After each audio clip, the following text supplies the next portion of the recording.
بسم الله الرحمن الرحيم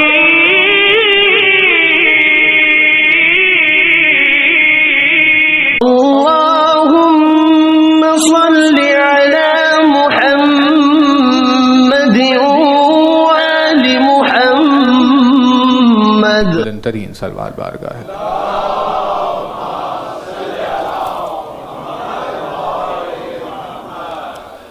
لا حول ولا قوة الا باللہ العلی العظیم. اعوذ باللہ من الشیطان اللعین الرجیم. بسم اللہ الرحمن الرحیم. الحمد للہ الذی قصرت عن رؤیتہ ابصار الناظرین وعجزت عن نہجہ اوہام الواصفین. صلی علی محمد وآلہ الطاہرین ولعنۃ اللہ علی اعدائہم وقتلتہم اجمعین من الآن الی قیام یوم الدین.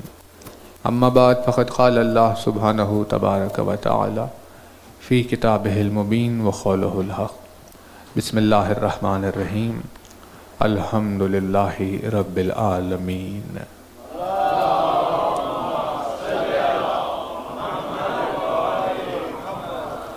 فرمایا صاحب اعظم الدرجات الفاظ نے، فرمایا مالک معجز نما انداز نے، فرمایا مولائے کائنات امیر المومنین حضرت علی ابن ابی طالب علیہ.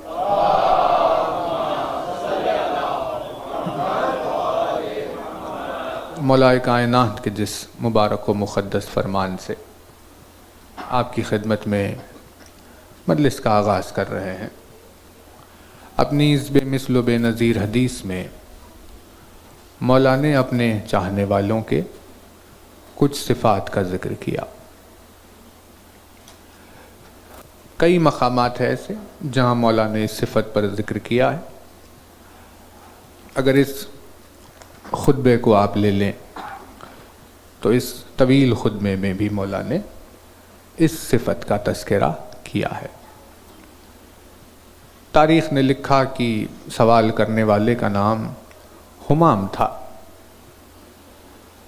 اور یہ خطبہ جو مولا نے جواب میں دیا یہ خطبہ حمام کے نام سے مشہور ہو گیا.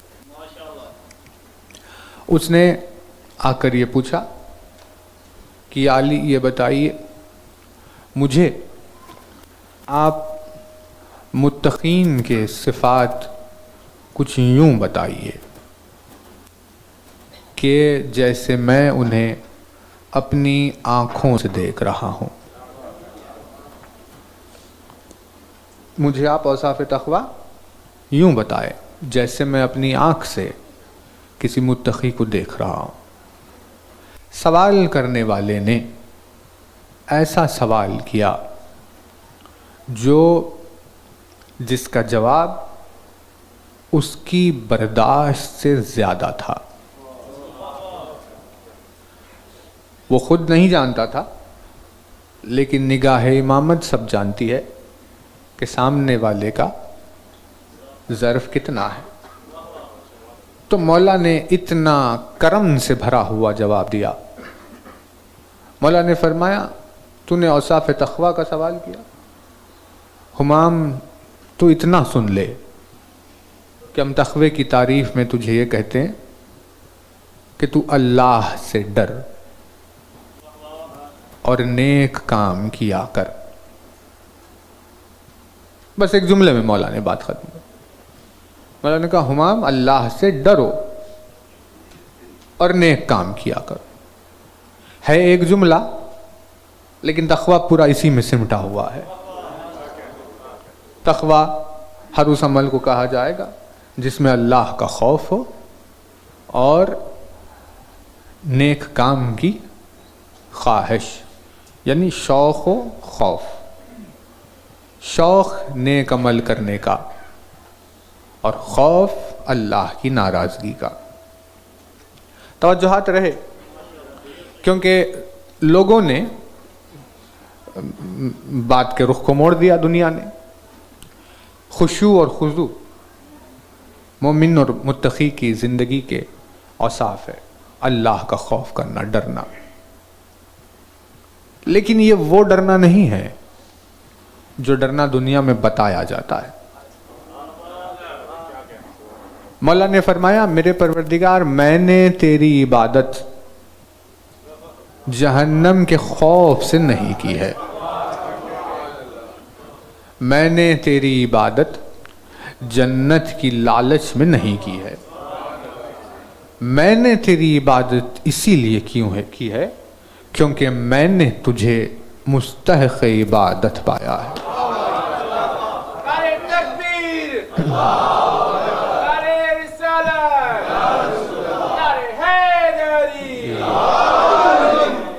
مولا نے فرمایا میری عبادت کا ریزن یہ نہیں ہے کہ میں جنت میں چلا جاؤں یا جہنم سے بچ جاؤں، میری عبادت کی وجہ یہ ہے کہ میں نے تجھے مستحق عبادت پایا ہے۔ مولا نے انہیں کیٹیگرائز کر دیا، بھئی 3 طرح کے لوگ عبادت کرتے ہیں۔ یہ جو جنت کی لالچ میں عبادت کرتے ہیں، ارشاد فرمایا یہ تاجر ہے، ان کے خون میں بزنس ہے، یہ کہتے ہیں کہ ہم سجدے دیں گے تو ہمیں جنت دے دے۔ مولا نے فرمایا تاجر۔ اور دوسرے لوگوں کے لیے مولا نے فرمایا یہ غلام مزاج ہے، ان کے خون میں غلامی ہے، وہ یہ کہتے ہیں کہ ہم تجھے سجدے دیں گے تو ہمیں جہنم سے بچا لے۔ مولا نے فرمایا حقیقی عابد ان دونوں باتوں سے کی وجہ سے عبادت نہیں کرتا، حقیقی عابد کی وجہ یہ ہوتی ہے کہ وہ تجھے مستحق عبادت۔ توجہ ہے نا؟ تو اب خوف کی بات آپ کی خدمت میں عرض کرتے ہوئے زیارت پر آئیں کہ خوف یعنی جہنم کا خوف۔ لوگوں نے کہا خشوع و خضوع، بھائی اللہ سے ڈرنا۔ اگر کسی کے ڈر میں اس کے ڈرنے کا ریزن وہ خود ہو تو اسے خشوع نہیں کہا جاتا۔ اگر آپ کے ڈر کا مرکز خود آپ ہے تو اسے خضوع نہیں کہا جاتا۔ جیسے مولا نے فرمایا جہنم کے ڈر سے، کہا یہ دونوں ریجیکٹ کر دیے، جنت کی لالچ والے جہنم، لیکن اس کو قبول کیا تیسرے والے۔ کہا بھائی کیوں؟ کیونکہ ان دونوں کی عبادت کی نیت، ان دونوں کی عبادت کے پیچھے میں تھا، دونوں کی عبادت کے پیچھے میں تھا، میں جنت میں جاؤں، میں جہنم سے بچ جاؤں۔ تو کیونکہ دونوں کی عبادت کے پیچھے کا مرکز میں تھا اسی لیے عبادت رد ہو گئی، اور تیسرے والے کی عبادت قبول ہوئی کیونکہ اس کی عبادت کے پیچھے میں نہیں تھا، اس کے پیچھے تو تھا۔ میں تیری عبادت اسی لیے کر رہا ہوں کیونکہ تو مستحق عبادت۔ بھئی دیکھیے کتنا فرق آ گیا، میں جہنم سے بچ جاؤں کہاں اور تو مستحق عبادت کہاں۔ تو مولا نے فرمایا میں مرکز جہاں ہے وہاں عبادتیں نہیں ہوتی، جہاں مرکز تو ہے وہاں عبادت ہوتی ہے۔ تو یہ جو خوف ہے تقوی کا خوف، یہ وہ نہیں ہے کہ اللہ کی مار سے ڈر رہا ہے، جہنم کی آنکھ سے ڈر رہا ہے، عذاب قبر سے ڈر رہا ہے۔ متقی کا خوف وہ خوف ہوتا ہے جہاں وہ ان چیزوں سے نہیں، اللہ کی ناراضگی سے ڈرتا ہے۔ اس کے دل میں خوف اللہ کی ناراضگی کا خوف ہوتا ہے، یہ نہیں کہ مجھے سانپ کاٹ لے گا یا بچھو کاٹ لے گا، بلکہ یہ کہ کہیں تو مجھ سے ناراض نہ ہو جائے۔ اس تو یعنی تیری ناراضگی میں الفت چھپی ہوئی ہوتی ہے۔ جیسے بچے اگر اپنے ماں باپ سے ڈرتے ہیں تو اس وجہ سے نہیں ڈرتے کہ ماں باپ انہیں مار مار کر گھر سے باہر کر دیں گے، بلکہ وہ اسی لیے ڈرتا ہے کہیں ہمارا باپ ہم سے ناراض نہ ہو جائے۔ تو یہ ناراضگی والا ڈر الفت و محبت کی دلیل ہوتا ہے۔ تقوی میں جو ڈر ہے وہ یہ ڈر ہوتا ہے۔ تو مولا نے اس سے یہی کہا، مولا نے فرمایا بھائی اب جواب کو اٹھائے گا کیسے؟ پوچھ تو لیا ہے تو نے سوال، لیکن جواب کیسے اٹھائے گا؟ اسی لیے اللہ سے ڈر اور نیک کام کر۔ اس نے تکرار کی علی مجھے آپ اوصاف تقوی دکھائیے یوں جیسے میں متقی کو دیکھوں۔ تو مولا نے پھر سے یہی جواب دیا۔ 3 مرتبہ جب اس نے اصرار کیا تب مولا نے خطبہ شروع کیا۔ ابھی تک اتنا ہی کہہ رہے تھے، اب جب تقوی شروع ہوا، خطبہ شروع ہوا تو اس خطبے میں جن صفات کا تذکرہ مولا نے کیا اس میں ایک متقی کی پہچان کی، جسے اپنے کئی کلمات میں مولا نے مرد کی پہچان بھی بتایا کہ بھئی یہ مرد کی پہچان ہے اور یہی متقی کی بھی پہچان کا وہ کیا ہے کہ وہ ہے کہ خدا کے نزدیک مرد وہ ہے، خدا کے نزدیک صاحب تقویٰ وہ ہے جو اپنے وعدے کو وفا کرے،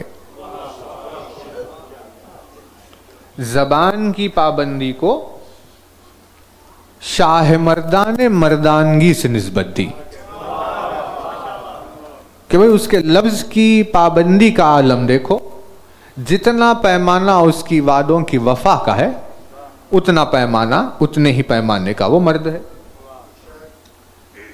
تو وہ ایک بہت ہی عظیم صفت ہے کہ جہاں انسان اپنی بات کی وفا کرے۔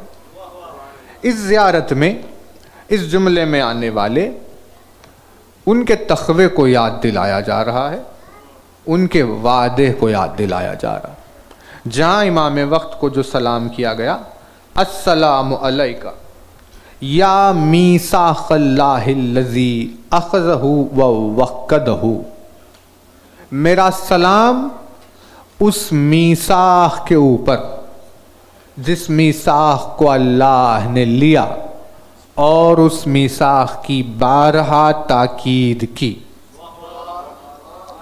یعنی ظہور کے موقع پر جس امام کا تم انتظار کر رہے ہو، یہ ایسا نہیں ہے کہ پہلی مرتبہ تمہارے سامنے اس کا تذکرہ آیا۔ مولا نے فرمایا ہم نے بارہا اس کے بارے میں تم سے میثاق لیا ہے، ہم نے بارہا اس کے بارے میں تم سے عہد لیا ہے۔ السلام علیکہ یا وعد اللہ الذی ضمنہ، میرا سلام اللہ کے کیے ہوئے اس وعدے پر جس کا ضامن خود اللہ ہے، یعنی وہ میثاق جسے اللہ نے لیا، وہ وعدہ جسے اللہ نے کیا، میرا اس ہستی پر سلام۔ صرف بشر سے نہیں لیا بلکہ قرآن مجید آپ کو یہ بتا رہا ہے کہ اللہ نے انسانوں سے، انبیاء سے، فرشتوں سے، جنوں سے، جتنی مخلوق تھی اس تمام مخلوق سے اس کی محبت کا وعدہ لے لیا، اور تمام مخلوق کے سامنے اس کا وعدہ کیا۔ مولا نے فرمایا اب صاحب تقویٰ وہ ہے جو اپنے وعدے پر باقی رہے، یعنی یہ ضمیر کی آواز ہے۔ بھائی توجہ رہے، اب وہ دنیا میں کہے گا کہ بھائی ہماری ملاقات تو ہوئی نہیں، اب ہم کیسے کسی بات کا وعدہ کریں، لیکن جب ضمیر کی آواز آتی ہے تو اس وقت ضمیر یاد دلاتا ہے یہ وہی ہستی ہے جس کا تجھ سے وعدہ لیا گیا ہے، جس کا تو نے اللہ کی بارگاہ میں وعدہ کیا۔ بس اس چہرے کے دیدار کی دیر ہوتی ہے، یہاں نگاہیں چہرے پر کیا پڑی، وہاں بزم ملکوت کا نور آنکھوں کے سامنے آ جاتا ہے، پہنچ جائے نا۔ لیکن شرط ہمیشہ کی طرح کیا ہے، جو مولا نے کنڈیشن رکھی ہدایت کی، وہ کیا ہے، نور باہر جو موجود ہے، نور، وہ نور تمہیں فائدہ نہیں پہنچائے گا اس وقت تک جب تک کہ دل میں نور نہ ہو، یعنی منور دل والے جیسے ہی پردہ اٹھنے کے بعد اس کا چہرہ دیکھیں گے تو ویسے ہی اس طرف دوڑیں گے جیسا چہرے کو دیکھ کر حر لشکر یزید سے نکل کر حسین کی طرف دوڑ رہا تھا۔ اسے یاد آ گیا یہ وعدہ کا، وعدے کی پابندی اور اس کا ظہور جڑا ہوا ہے، توجہ ہے نا۔ یعنی اب دیکھیے ریزننگ، اب خیر وقت نہیں ہے ہمارے پاس، اب ساری بات آگے کرنی ہے، لیکن آ گئی ہے درمیان میں۔ تو اللہ نے انسان کو تقوی، دین، زہد، پرہیزگاری، قناعت، ان تمام چیزوں کے کردار کے ذریعے سے تیار کرنا چاہ رہا ہے تاکہ تم ملاقات امام کے قابل ہو جاؤ۔ یعنی ہم سے یہ کہا جاتا ہے کہ بھئی تم اپنی زندگی میں اگر کبھی وعدہ کرو تو تم اس وعدے کو نبھاؤ، یہ تمہاری تقوی کی صفت ہے. اب بچے سے کیا ہو، بڑے سے کیا ہو، ساتھ والے سے کیا ہو، اپنے شہر والے سے کیا ہو، پردیس والے سے کیا ہو، کسی سے بھی کیا ہو، بھائی وعدہ کیا ہے تو نبھاؤ. ہم مذہب سے کیا ہو، کسی کافر سے کیا ہو، جس سے بھی وعدہ کیا ہے تو نبھاؤ. یہ نہ دیکھو کہ سامنے کون ہے، وعدے کا اس پر کیا اثر پڑے گا. تم وعدوں کو نبھاتے رہو کیونکہ یہ تقوی کی صفت ہے، اور تم اس وعدے کو نبھاتے نبھاتے نبھاتے اس منزل پر پہنچو کہ جب حقیقی وعدے کو نبھانے کی بات آئے تو اس وقت تم وعدے سے گریز نہ کرو. یعنی تقوی کا کوئی مطلب ہی نہیں ہے. اگر کوئی تقوی امام کی ملاقات کے لیے کسی کو تیار نہیں کر رہا تو پھر اس تقوی کا کوئی مطلب ہی نہیں ہے. جو امام کی ملاقات کا اشتیاق پیدا نہیں کر رہا ان لوگوں کا تقوی خارجیوں جیسا تقوی ہو جائے گا کہ بھئی جبین پر سجدے کے نشانات، صبح سے شام روزے داری، رات بھر شب بیداری، ان تمام چیزوں کے باوجود بھی ان کی ملاقات امام سے ہوئی ہی نہیں. بھئی ہے نا، مشہور تھے اپنی عبادت کے لیے، وہاں سے کعبے میں عہد کر کے، امیر المومنین کے قتل کا عہد کر کے ابن ملجم چلا. کوفے میں جب داخل ہوا تو کسی خرابے کے پاس موجود ایک فقیر، وہاں اسے جب نظر آیا کہ بھئی یہاں کسی انسان کے رہنے کے آثار معلوم ہوتے، حالانکہ ہے خرابہ، یعنی ایک ٹوٹی ہوئی عمارت، ایک جھوپڑی یا جو بھی ہے، فقیر کس میں رہتا ہے. وہاں پہنچ گیا. اب جب وہاں پہنچا تو وہ خرابے میں رہنے والا شخص آیا، اس کا نام تھا سعدون. سعدون نے دیکھا یہ کون آ گیا.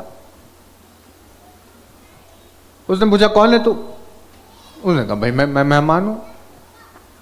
تو سعدون نے کہا میں نے تو دعوت نہیں دی کسی کو، تو مہمان بن کر کیسے آ گیا؟ یوں شروع ہوئی بات چیت. اب سعدون نے دیکھا حلیہ، جبین پر سجدے کا نشان، آنکھیں جاگنے کی وجہ سے ورم، اور بات بات میں بیچ بیچ میں تسبیح و تحلیل، یہ سب کچھ چل رہا ہے.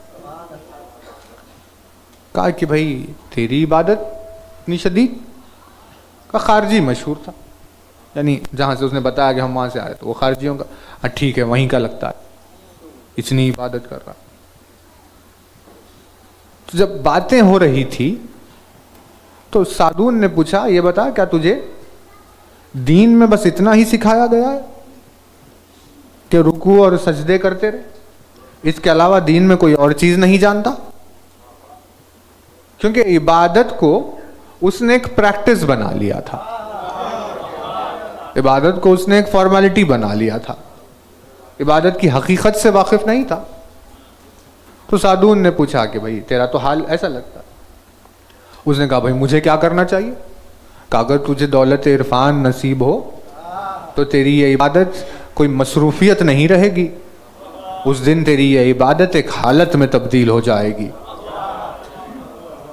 بحث چل رہی ہے لیکن پہچانتا نہیں علی کو، حالانکہ کوفے میں آ گیا ہے. اب جب باتیں ہوئی تو سعدون نے پوچھا عجیب ہے تو، کیسا مسلمان ہے، کوفے میں آ گیا اور آنے کے بعد اب تک تو نے اللہ کو نہیں دیکھا؟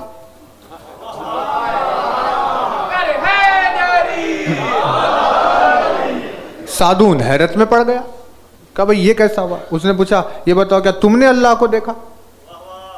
تو سعدون نے جواب دیا نہیں میں نے نہیں دیکھا، لیکن میرا ایک دوست ہے جس نے اسے دیکھا ہے. کہا بھئی وہ کون ہے؟ کہا رکو وہ آ ہی رہا ہوگا. یہ باتیں ہو رہی تھی کہ اپنے دوش پر روٹیوں کا بوجھ لادے ہوئے سعدون کے خرابے کے پاس علی کی آمد ہوئی. بیٹھ گیا سعدون. اس نے کہا یعنی اگر اس کو نہیں پہچانتا تو مجھے بتا تیری عبادتوں کا مطلب کیا ہے؟ یعنی ہمیں بات سمجھ میں آ رہی ہے کہ اللہ نے عبادتوں کو ایک وسیلہ بنایا علی تک پہنچنے کے لیے.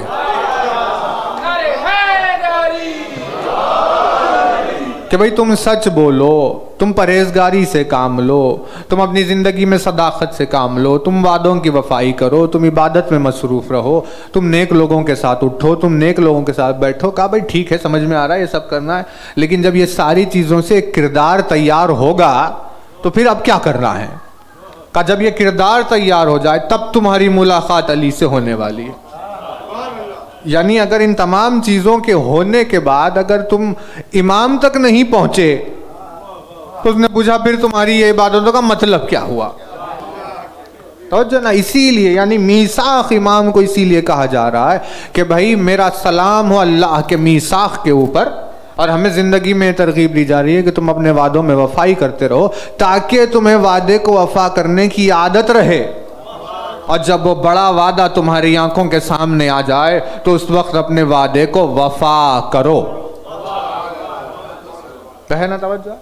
یہ ریزن سے. خیر دیکھیے باتیں طویل ہیں لیکن آگے بڑھ رہے ہیں تھوڑا سا. السلام علیکہ ایہا العلم المنصوب، یہ تو آپ کی خدمت میں عرض ہوا جسے اللہ نے نصب کیا اس علم کے اوپر میرا سلام. والعلم المسبوب، میرا سلام اس پر جو علم مسبوب ہے اللہ کی جانب سے. کسے کہتے ہیں؟ مسبوب، یعنی مسبوب. مسبوب کہتے میم صاد بے واو بے، مسبوب صاد بے بے، سبب روٹ ہے.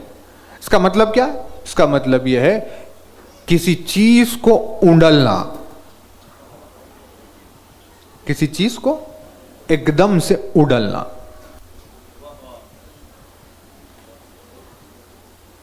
جیسے بارش ہوتی ہے تو بارش میں آپ دیکھیے پانی کی بوندیں گرتی رہتی ہے، لیکن آپ کو کبھی ایسی بارش دکھائی دیتی ہے جس میں آپ کو لگتا ہے اب بوندیں برس نہیں رہی ہے، پھٹ گیا ہے بادل، اب پانی اونڈلا جا رہا.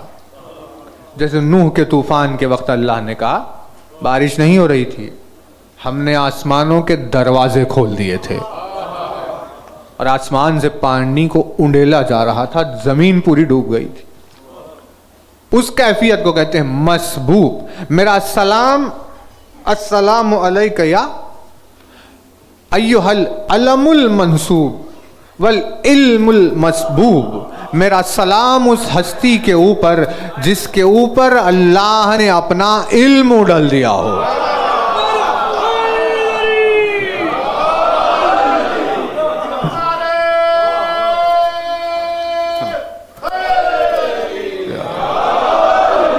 میرا سلام اس وجود کے اوپر جس پر اللہ نے اپنا علم اونڈیل دیا ہو. اور ترجمہ یوں بھی ہوگا میرا سلام اس ہستی کے اوپر جو مخلوق کے اوپر اللہ کے علم کو اونڈلتا ہو. تو جو نا بہت ساری زیارتیں ہیں، زیارت جامعہ ہیں، زیارت وارثہ ہے، آپ کو بہت سارے ایبت علم اللہ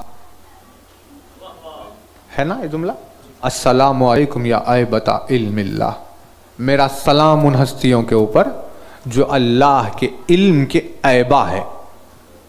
ایبا، ایبا کیا ہے؟ یہ ایبت کس چیز کو کہتے ہیں؟ ایبت کہتے ہیں اس کنڈالے کو. کنڈالا ہوتا ہے نا یہاں، یعنی اسے کیا کہتے ہیں آپ؟ پاٹ کہتے ہیں جو بھی جس میں جھاڑ اگتے ہیں. کنڈالے میں مٹی کے کنڈالے جو ہوتے ہیں اس میں مٹی ڈال دی اور اس میں بیج ڈالا، اب اس میں سے پودا نکلا، کوئی اس میں سے گملہ جو کہتے ہیں گملے میں سے پودا نکلا کہ بھئی گلاب کا پودا یا جو بھی آپ نے لگایا تھا، اس گملے کو کہتے ہیں ایبا. السلام علیکم یا ایبت علم اللہ، یعنی میرا سلام ان ہستیوں کے اوپر جن کے سینے نہیں ہیں بلکہ وہ زمین ہے جہاں اللہ نے اپنے علم کا بیج بو دیا ہے.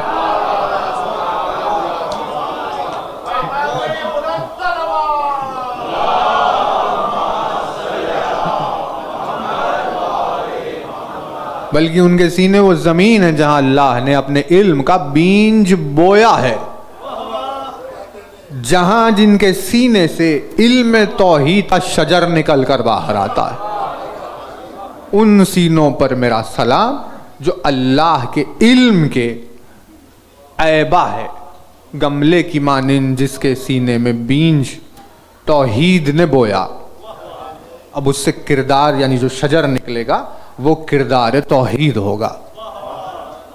تو ایسا انڈلا ہوا ہے اور جو توحید پر، اس ہستی پر میرا سلام ہے نا. توجہ. بہرحال دیکھ اس کے بعد کیا کہا، والغوث والرحمت الواسعہ، جو راحت کا سامان ہے، یعنی پروردگار عالم کے اسماء حسنہ میں ہے غوث، کہ اللہ کو غوث کہتے ہیں جو سامان راحت پیدا کرے، اس پر میرا سلام. والرحمت الواسعہ، اور اس ہستی پر میرا سلام جو رحمت واسعہ ہے. رحمت میں سمجھی تقسیم کی گئی، کچھ بحث کی گئی رحمت میں. رحمت میں رحمت کاملہ ہوتی ہے، رحمت واسعہ ہوتی ہے، رحمت مطلقہ ہوتی ہے. رحمت کاملہ کسے کہتے ہیں؟ رحمت کاملہ کہتے ہیں کمپلیٹ رحمت کو. رحمت واسعہ کہتے ہیں واسٹ رحمت کو. واسعہ یعنی وہ رحمت جو وسیع ہے، جہاں آپ جاؤ مل جائے گی آپ کو، ہر جگہ وہ ہوتی ہے، اس کے بغیر زندگی تصور نہیں کی جا سکتی. رحمت واسعہ جیسے ہوا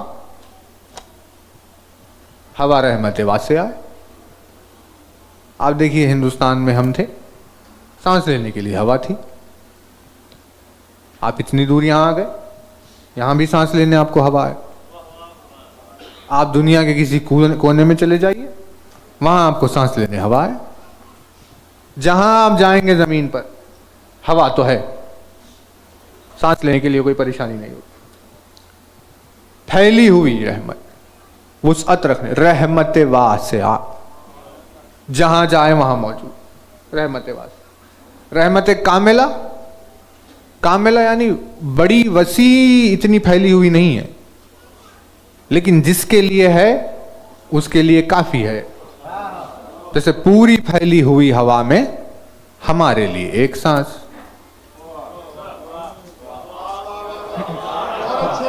ہاں بھائی، ہمیں کتنی چاہیے زندہ رہنے کا؟ ایک سانس چاہیے. ایک سانس آئی ہمارے لیے کامل ہے، ہم زندہ رہ گئے. جہاں آپ جائیں گے وہاں ہوا ہے، اور اس ہوا میں سے آپ کو چاہیے محض ایک سانس. وہ واسعہ ہے، یہ کاملہ ہے. رحمت مطلقہ بھی ہوتی ہے، یعنی وہ کہتے ہیں اس رحمت کو جس رحمت کی وجہ سے یہ واسعہ اور کاملہ کو بھیجا گیا، وہ رحمت مطلقہ ہوتی ہے. رسول اکرم کے لیے مطلق والی رحمت کا ذکر کیا جب اس نے ارشاد فرمایا وَمَا أَرْسَلْنَاكَ إِلَّا رَحْمَةً لِّلْعَالَمِينَ، ہم نے بھیجا ہی نہیں ہے مگر عالمین کے لیے رحمت. کا کون سی؟ کہا رحمت مطلق.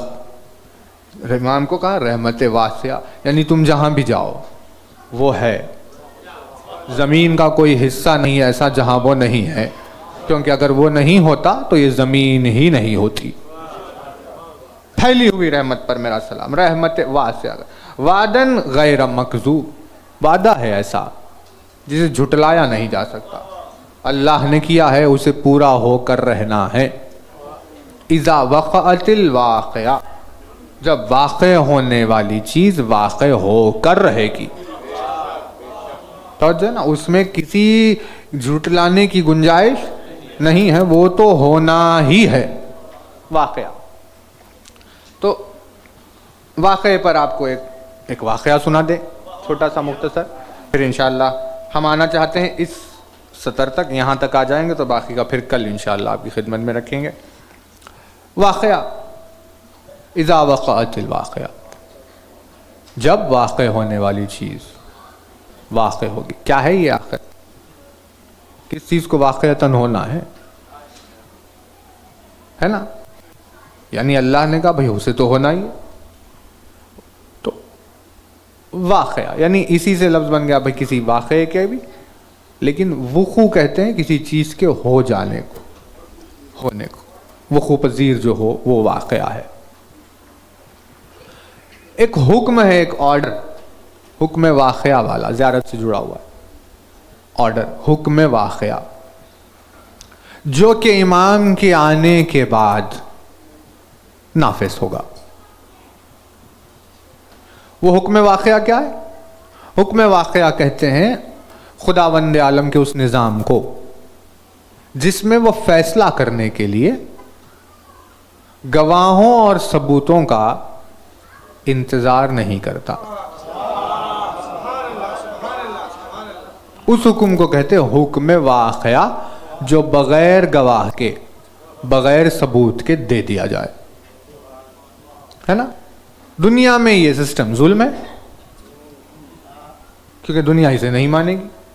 دنیا کے پاس جو ججمنٹ ہوگا تو کورٹ میں بحث چلے گی. تو وہ صاحب بھی آئے ہیں, یہ صاحب بھی آئے ہیں, اب سامنے کھڑے ہوئے.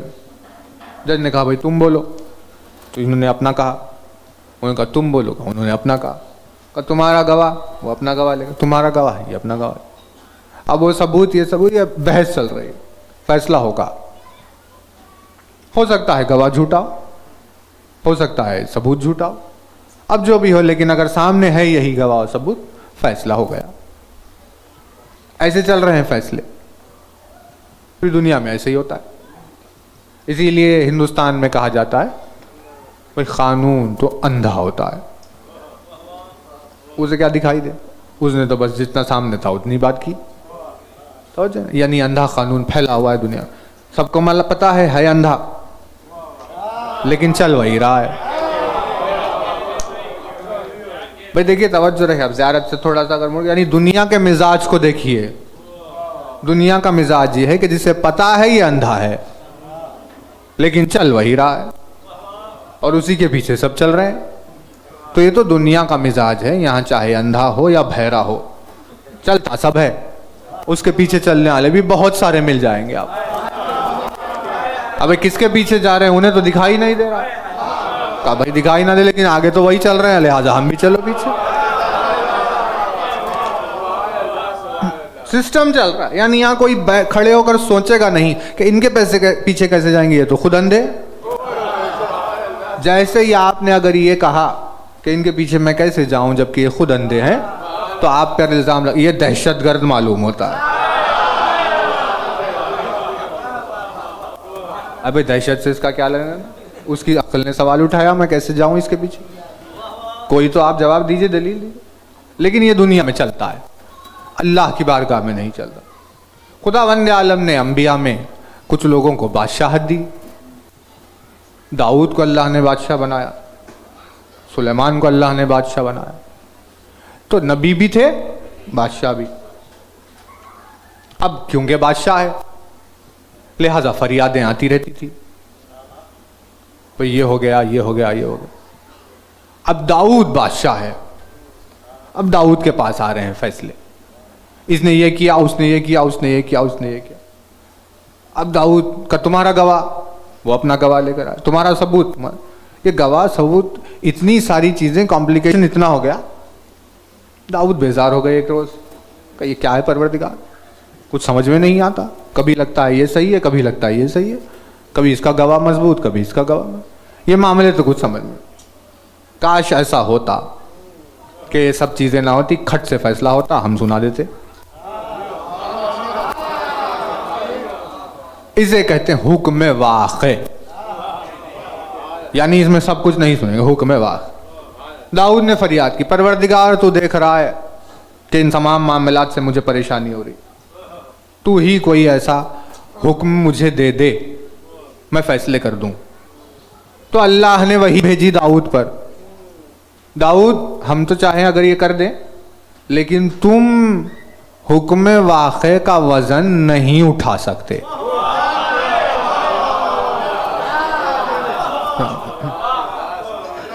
تم حکم واقع کا وزن نہیں اٹھا سکتے. ہے نبی خدا لیکن اٹھا نہیں سکتے. ہے تم بادشاہ لیکن تم نہیں اٹھا سکتے. آنے والے نبی اور آنے والے بادشاہ کے تم باپ ہو, پھر نہیں اٹھا سکتے. لیکن انہوں نے اصرار کیا, پروردگار اٹھا لوں گا جو بھی. تو خداوند نے کہا بھائی ٹھیک ہے اٹھاؤ. توجہ نا, نبی ہے, کہا ٹھیک ہے آپ کی مرضی. کہا کیا کریں؟ کہا بس اب کل تمہارے محل میں کوئی مقدمہ آئے تو تم ہم سے پوچھنا, ہم تمہیں فیصلہ بولیں گے, تم سنا دینا. داؤد نے کہا یہ تو بہت اچھا ہوا, اب تو بہت وقت بھی بچے گا، بہت سارے معاملات سلجھ جائیں گے، کھٹاکھٹ ساری چیزیں طے ہو جائے گی، یہ سوچ کر انتظار کر رہے تھے۔ صبح ہوئی، اب جب صبح ہوئی دربار کھلا، آ گیا ایک مقدمہ۔ دو لوگ دربار میں داخل ہوئے، ایک جوان تھا، ایک بوڑھا تھا۔ داؤد دیکھ رہے تھے تخت پر بیٹھ کر۔ جو جوان تھا اس نے بوڑھے کا گریبان پکڑ لیا، اب جو بوڑھا تھا اس کے ہاتھ میں انگور کا گچھا تھا، وہ انگور تھامے ہوئے، یہ ان کا گریبان پکڑے ہوئے۔ ایسے ہی دونوں داخل ہوئے۔ داؤد نے پوچھا کیا ہوا؟ تو جوان نے کہا یہ بوڑھا، اس نے چوری کی ہے، میرے باغ میں اس نے آ کر چوری کی، اور رنگے ہاتھوں چوری کرتے وقت میں نے اسے پکڑ لیا، ابھی بھی انگور کا گچھا اس کے ہاتھوں میں۔ ایسا ہوا۔ داؤد نے بوڑھے سے پوچھا کیا ایسا ہوا؟ بوڑھے نے کہا ہاں ایسا ہی ہوا۔ صاف ستھری بات تھی، اب بات تو کل ہو گئی تھی، خدا سے وعدہ تھا۔ کہا پروردگار حکم واقع کیا ہے؟ سوال اٹھایا گیا، جیسے حکم واقع وہی آئی، کہا تمہیں حکم یہ ہے اس جوان کا سر اڑا دو۔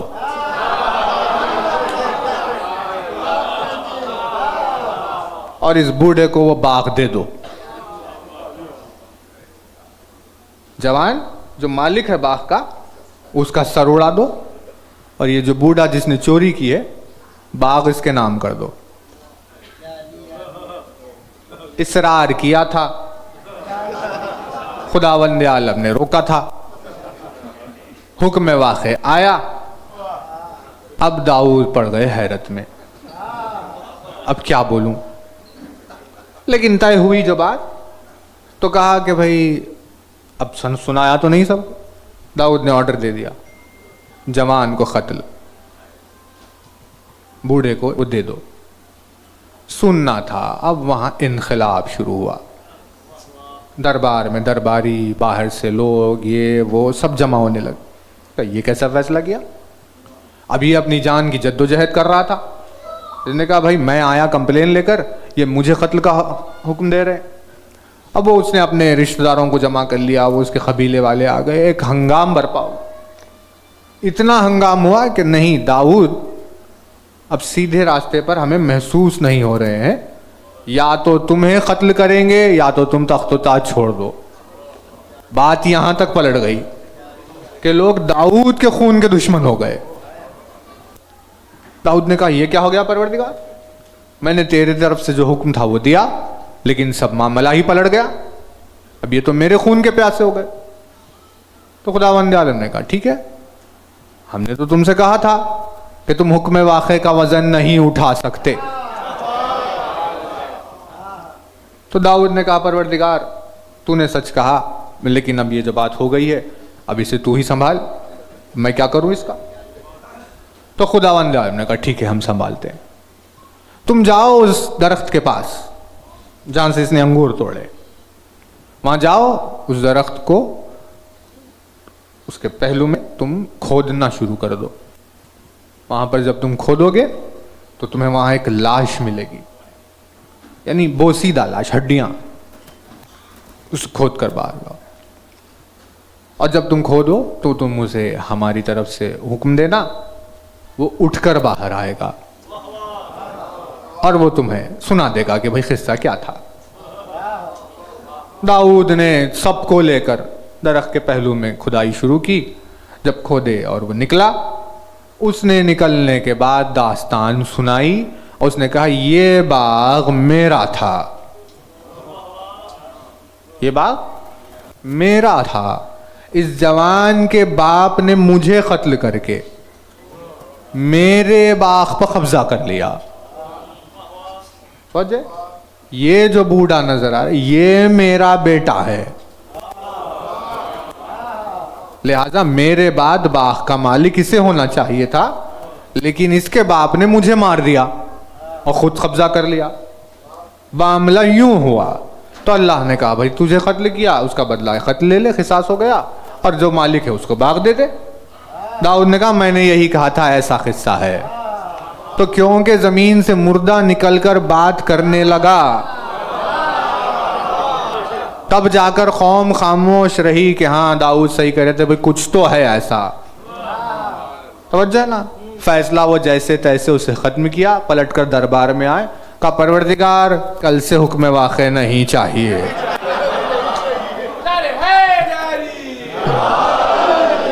کل سے حکم واقع ہمیں نہیں چاہیے. پروردگار نے کہا ہمیں پتا تھا داؤد تم اس کا وزن نہیں اٹھا سکتے.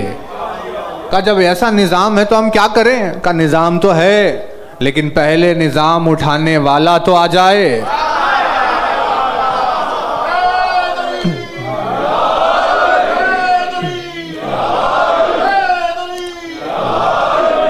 تو ارشاد اسی لیے فرمایا اذا وقعت الواقعہ، کہ جب واقعے کو ہم واقع کر دیں گے، یعنی کہ جیسے ہی پردہ اٹھے گا اور وہ ذوالفقار لے کر باہر آئے گا تو اس کے بعد فیصلے گواہوں اور ثبوتوں کو دیکھ کر نہیں ہوں گے. وہ آئے گا ذوالفقار سے کھٹ فیصلہ کرے گا کہ بھئی یہ ہونا تھا، یہ حق ہے، یہ باطل، قصہ ختم. اب اگر جرت ہے کسی میں تو ہمارے اس حکم کے خلاف آ کر دکھائے. بھائی جب 25 برس نیام میں تھی تو کسی میں جرت نہیں تھی، اس کے آنے کے بعد ذوالفقار کو بے نیام دیکھیں گے تو کسی کی کیا جرت ہوگی. تو کہا اس کے ذریعے سے ہم وہ حکم واقع نافذ کرنے والے ہیں جسے جھٹلایا نہیں جا سکتا.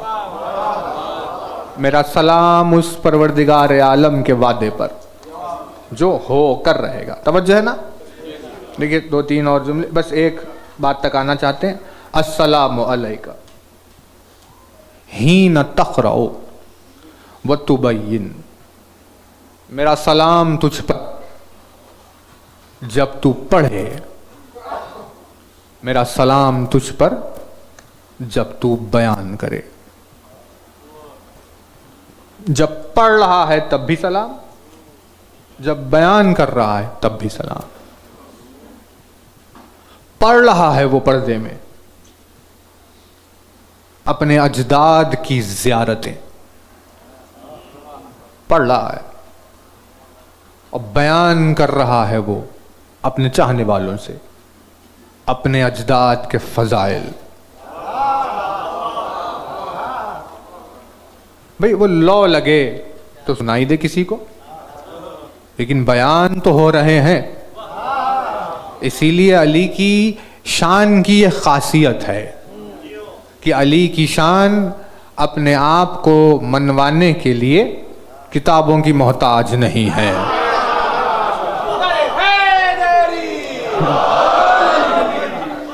پوری دنیا میں جتنی کتابیں جس میں علی کی تعریف لکھی ہوئی ہے، اگر ان کتابوں کو دشمن کہیں چھپا دے یا ساری کتابوں کو دشمن اگر جلا دے اور نسلوں کو جو علی کا ذکر کر رہے ہیں ختم کر دے، اور 50-100 سال اگر گزر جائیں علی کی دشمنی کا پرچار کرتے کرتے، صدیوں کے گزر جانے کے بعد بھی جب ایک نفس کھڑا ہو کر غور سے آسمان و زمین کو دیکھے گا تو اس سے آسمان اور زمین سے علی کے فضائل سنائی دیں گے.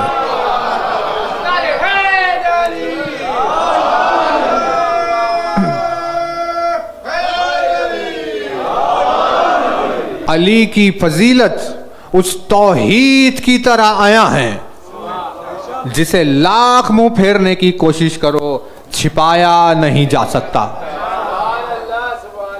اس کا بیٹا موجود ہے جو بیان کر رہا ہے. بھئی دل میں ڈال دیا، ابھی کہاں سے آیا بتائیے. اسی لیے تو معرفت کو کیا کہتے ہیں؟ مولا نے فرمایا معرفت کتاب میں ہوتی ہی نہیں. اگر کتاب میں معرفت ہوتی تو سب کو عارف ہونا چاہیے تھا. کتاب میں تحریر ہوتی ہے، معرفت نہیں ہوتی. معرفت تو وہ چاہنے والوں کے دل میں اتارتا ہے، جس سینے کو جیسا پاتا ہے اتنی وہاں اتار دیتا ہے۔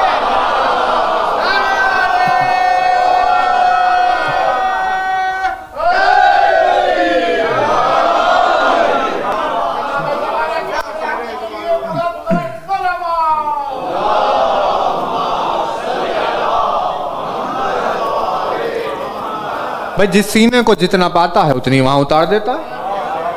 یہ عرفان کا سفر ہے، کتابوں سے نہیں چلتا، عرفان کا سفر سینوں سے چلتا ہے۔ توجہ ہے نا؟ لوگوں نے یعنی یہ بتائیے کس کتاب میں؟ ابے نہیں ہے کتاب میں، نہیں ہے کتاب میں۔ علی جیسا بہادر دنیا میں نہیں ہے، کہیں بھی لکھا ہوا نہیں ہے۔ دل سے آ رہی ہے آواز۔ علی جیسا عالم کائنات میں کہیں نہیں ہے، نہیں ہے لکھا ہوا کتاب، دل سے آ رہی ہے آواز۔ آپ کیوں پریشان ہو رہے؟ اس دل سے نکلی ہے، ایک دل میں اتر جائے گی، آپ رہنے دیجئے۔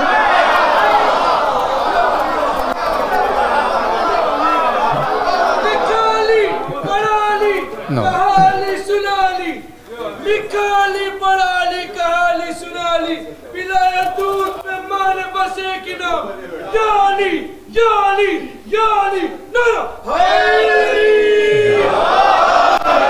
دیکھیں بات کتنی سمپل ہے بھائی، ہمیں آپ سے مطلب نہیں ہے کچھ، ہم ایک بات اپنے دل سے یہاں سے سینے سے نکلی ہم نے کہی، اب اور ڈھونڈ لے گی کہ بھائی مجلس میں کس سینے میں جا کر اتر جانا۔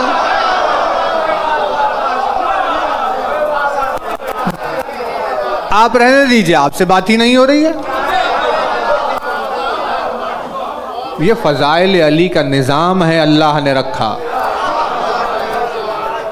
وہ سینوں سے چل رہا ہے، وہ کتابوں میں قید نہیں ہوتا، ایک سینے سے سینے میں چلا جاتا ہے۔ بھئی اور کیا آپ بتائیے، کیا وجہ ہے آخر کہ کہا گیا کہ مومن جب مومن سے ملے تو مصافحہ کرے، مومن جب مومن سے ملے تو گلے ملے۔ ابھی کیا وجہ؟ کہ یہاں ہے تمہارا سینہ، وہاں ہے اس کا سینہ، اس سے مل جائے اگر تو ایمان والا دوسرے ایمان والے کو پہچان لیتا ہے۔ اپنی بات تم اسے سنا دو، اس کی بات تم سن لو، دونوں نے کچھ کہا نہیں لیکن فضیلتیں علی کی لے کر چلے گئے۔ اب یہ باتیں انہیں کیسے سمجھ میں آئے بتائی؟ جن کے سینوں میں پتھر پائے جاتے ہیں وہ دل کی باتیں کیسے سمجھیں گے بھلا؟ یہ موضوع ہی الگ ہے، آپ شخص ہی الگ ہے۔ سمجھو نا؟ یعنی آپ ایسے ہوگی بات کہ بھئی کیمیکل لیب میں کوئی کیمسٹری کا کوئی ایکسپیریمنٹ کر رہا تھا اور وہاں پر اکانومی والا فرد آ گیا اور پوچھا یہ آپ کیا کر رہے ہیں؟ اب وہ کیا جواب دے بتائے؟ وہ کہے گا سرکار آپ کا سبجیکٹ نہیں ہے، یہ موضوع ہمارا ہے، اسے ہمیں جھیل لینے دیجئے۔ ویسے ہی علی کی فضیلتوں کا ایک موضوع فضا میں چلتا ہے، بھائی جس کا موضوع ہے وہ پہچان لیتا ہے یہ بات کہاں سے آ رہی ہے، آپ رہنے دیجئے۔ علی پر کیا بحث کی؟ اب تک آپ کو اللہ سمجھ میں نہیں آیا، اللہ کو نہیں مانا اب تک، علی کو کیا مانیں گے؟ تو یہ بیان چل رہا ہے، ایک وجود ہے ذمہ دار جو کاروان کو آگے بڑھائے گا، تو لہٰذا اس کے اس کاروان پر میرا سلام۔ السلام علیکہ حین تقوم، السلام علیکہ حین تقعد، میرا سلام تجھ پر جب تو کھڑا ہوتا ہے، میرا سلام تجھ پر جب تو بیٹھتا ہے، تیرے قیام و قعود پر میرا سلام۔ کھڑا ہوتا ہے علی کی فضیلت کی دفاع میں کھڑا ہوتا ہے، بیٹھتا ہے فضائل علی کی بزم میں بیٹھتا ہے۔ بھئی کیا یہ شرف کم ہے انسان کے لیے کہ ایک مجلس میں جائے جہاں علی کا تذکرہ چل رہا ہے، اسی میں درمیان میں زمانے کا امام بیٹھا ہوا ہو؟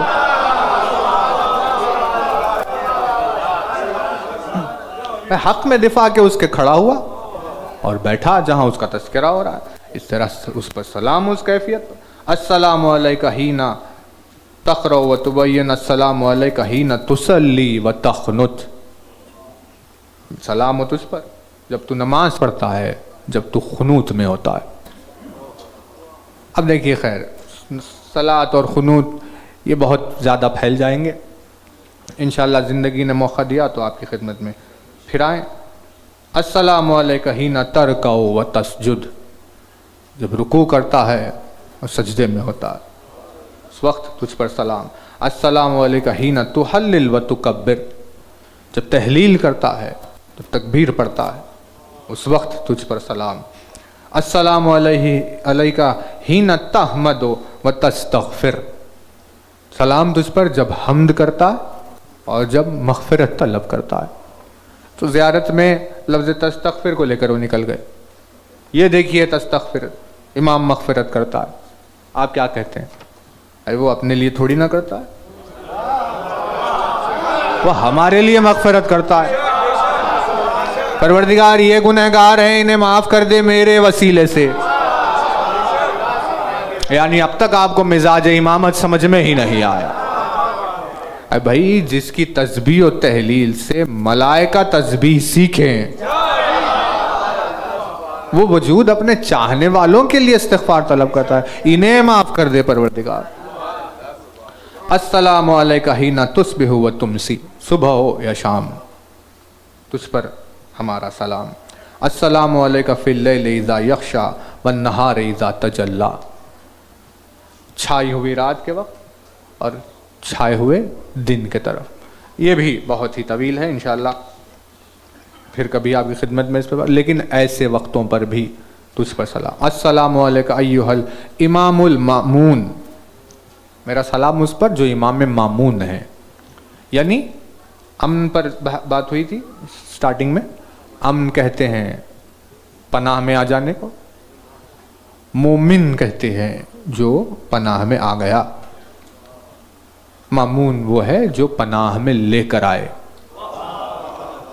تو جو ہے نا، یعنی اس ہستی پر سلام جس کے سبب سے ایمان اور مومن زندہ ہے. السلام علیکہ ایھا المقدم المأمول، یہ لفظ ہے بہت وسیع. میرا سلام اس پر جو مقدم ہے، جو معمول ہے. معمول یعنی امیدیں جس سے جڑی ہوئی ہے. اعمال جو ہے عین سے نہیں، الف سے جو اعمال ہے وہ کہتے ہیں امید کو، جس سے آپ کی امید جڑی ہوئی ہے.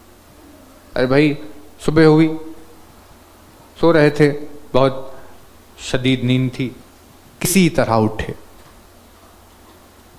پوری نیند اپنی خراب کی، آرام ختم کیا، اٹھے، جا کر وضو کر کے فجر کے لیے کھڑے ہو گئے. دن بھر میں بہت کام ہے، سب کچھ چل رہا ہے. اب وہ کام کاج میں اپنے مصروف ہے، آفس کے ٹینشن سے الگ تھے، کسی طرح وقت نکال کر ظہرین کے لیے کھڑے ہو گئے. پورا دن محنت کی تھک گئے، کوئی گنجائش نہیں، مغربین کے لیے کھڑے ہوئے. دن بھر روزہ بھی تھا، عبادتیں چل رہی تھی، سب کچھ جمع ہو رہا ہے. آخر میں ایک امید، قبول کر لے، نہیں توجہ نہیں کیا. یعنی عبادت کرنا ضمانت نہیں تھی، عبادت کا قبول ہونا ضمانت ہے. اب اس کی مرضی، وہ چاہے بھائی پورے دن میں سے کسی کو قبول نہیں کیا، لیکن وہ ایک سیکنڈ جس میں ایک چینٹی کو دانہ کھلا رہے تھے قبول کر لیا. توجہ نا، یعنی امید جڑی ہوئی ہے. ہزاروں سالوں کی عبادتیں جمع ہیں. انسان کی اگر ہے تو انسان کی 60 برس کی، 70 برس کی عبادت جمع ہے. فرشتوں کی ہزاروں برس کی، جنوں کی ہزاروں برس کی عبادت جمع ہے. سب جمع کر کے بیٹھے ہوئے. کہ کیا ہے، چاہتے کیا ہو؟ امید ہے ایک تو قبول کر لے. تو اس نے کیا کہا، یہ ہے وہ وجود جس کو اگر لے کر آؤ گے تو امید پوری ہوگی، ورنہ اگر یہ نہیں ہے تو عبادتوں سے کوئی امید لگائے نہ بیٹھ جانا. مقدم المعمول، جو مرکز امید بھی اور مقدم، یہ دیکھیں لفظ ہے. پھر زیارت میں ہے نا، ہم نے تو کچھ نہیں کہا. الزام ہم پر نہیں لگے گا کہ بھئی آپ کیا کہہ رہے. مقدم امام کو کہا جا رہا ہے مقدم.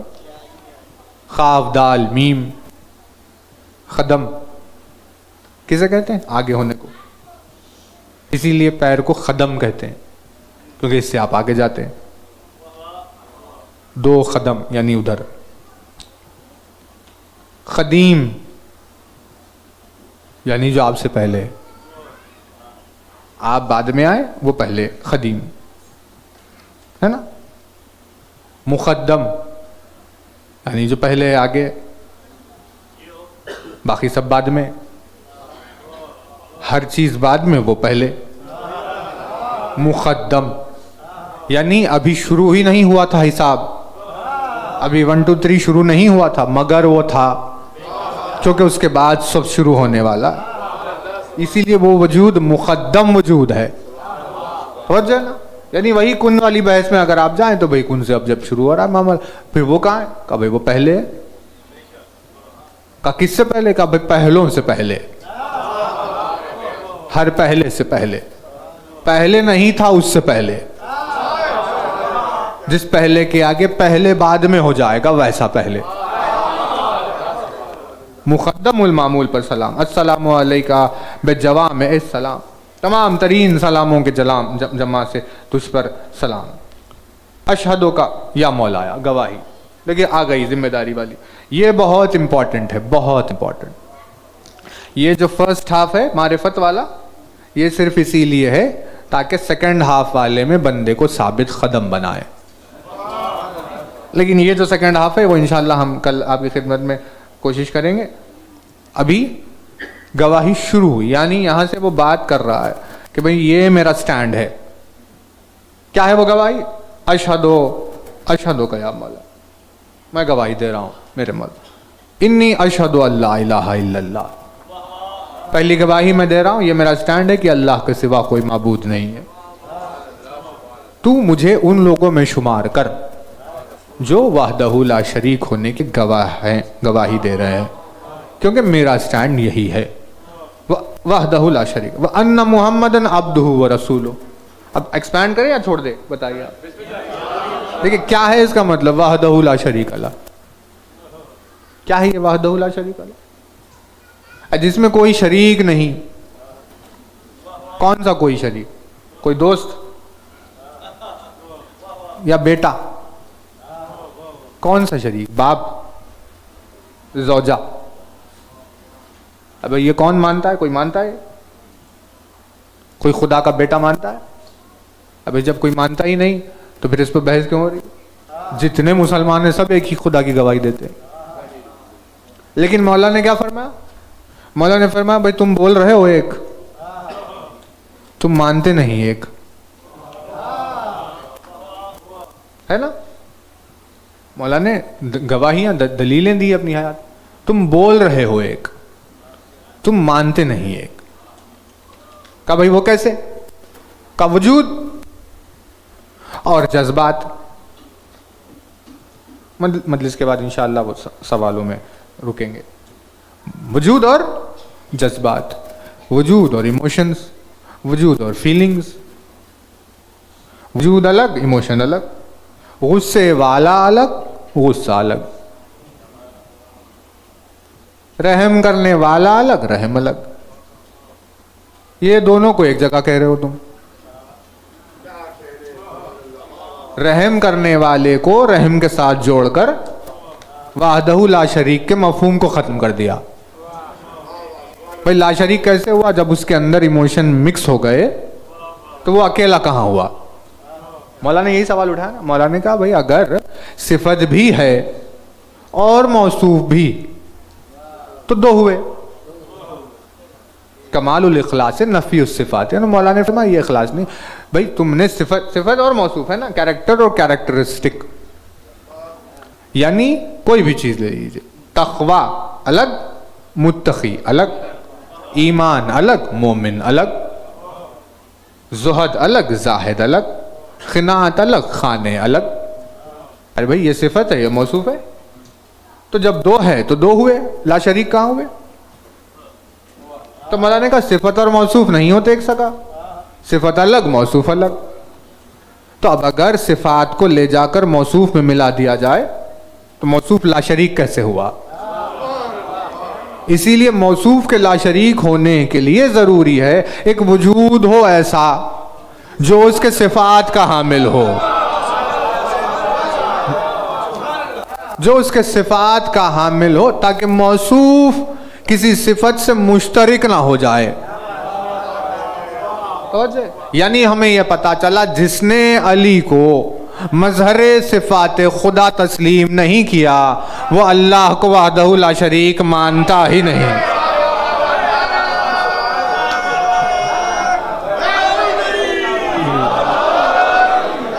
بھائی میں گواہی دے رہا ہوں کہ اس کے سوا کوئی معبود نہیں، وہ وحدہ لا شریک ہے، لیکن آپ کیسے اسے لا شریک مانو گے؟ جب اس صاحب زیارت کو نہیں مانتے تو پھر لا شریک نہ کہو، تم جھوٹ بول رہے ہو. زیارت میں اس کے فضائل چھپے ہوئے ہیں. وَأَنَّ مُحَمَّدًا عَبْدُهُ وَرَسُولُهُ، میں گواہی دے رہا ہوں رسالت. لا حبیب الا ہوا وَأَهْلُهُ، سوائے اس کے تیرا کوئی حبیب نہیں، سوائے اس کے گھرانے کے تیرے حبیب کوئی نہیں. لا حبیب الا ہوا وَأَهْلُهُ. یہ دیکھیے لا حبیبہ الا ہوا، وزن دیکھ رہے؟ وزن کیا ہے؟ لا الہ الا اللہ. جو وزن لا الہ الا اللہ کا ہے وہ وزن ہے لا حبیبہ الا ہوا واہلہ. یعنی جس اعتبار سے اللہ کے سوا کوئی معبود نہیں، اس اعتبار سے رسول آل رسول کے علاوہ اس کا کوئی محب نہیں.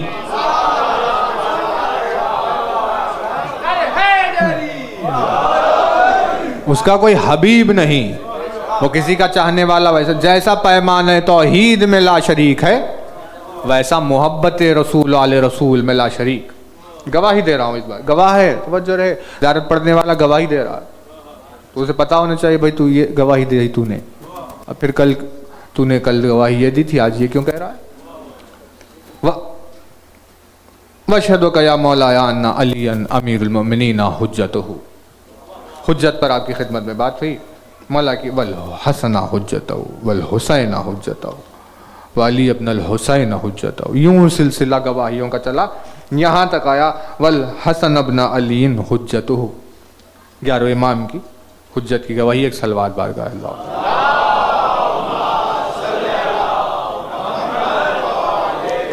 بس دیکھیے ختم کر رہے ہیں تاخیر نہ ہو جائے آپ کو. وَأَشْهَدُ أَنَّكَ حُجَّةَ اللَّهِ، یہ ساری گواہیاں اور یہ گواہ کہ تو بھی اللہ کی حجت ہے.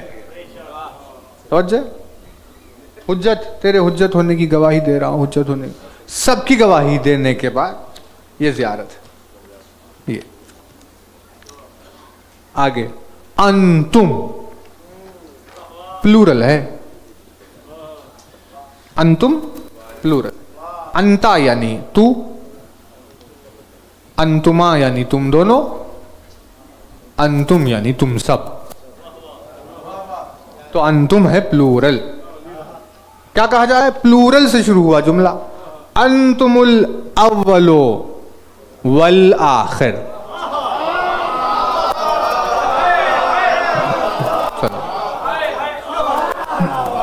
میں یہ گواہی دے رہا ہوں کہ آپ سب اول ہے، میں گواہی دے رہا ہوں آپ سب آخر ہے. ارے بھائی یہ تو کہیے کم از کم کہ آپ سب اولین ہے. پلورل کو پلورل سے نسبت ہو، لیکن اولین نہیں کہا، آپ سب اول ہے. کہا کہ بھئی آپ سب کے سب اول؟ کہا وہ کیسے؟ کہا اسی لیے کیونکہ یہ سب جب الگ نہیں ہے تو سب ہی اول ہوتے ہیں. بھئی توجہ ہے نا؟ یعنی اگر الگ بھئی الگ کب ہو؟ الگ اس وقت ہو جب وہ فرد ہو، فرد نمبر ہو تو الگ ہو. مولا نے فرمایا بھئی وہ جیسے ایک ہونے پہ احد لا بتاویل العدد، ایک ہے، عدد نہیں ہے ایک مگر نمبر نہیں. کہ کیوں؟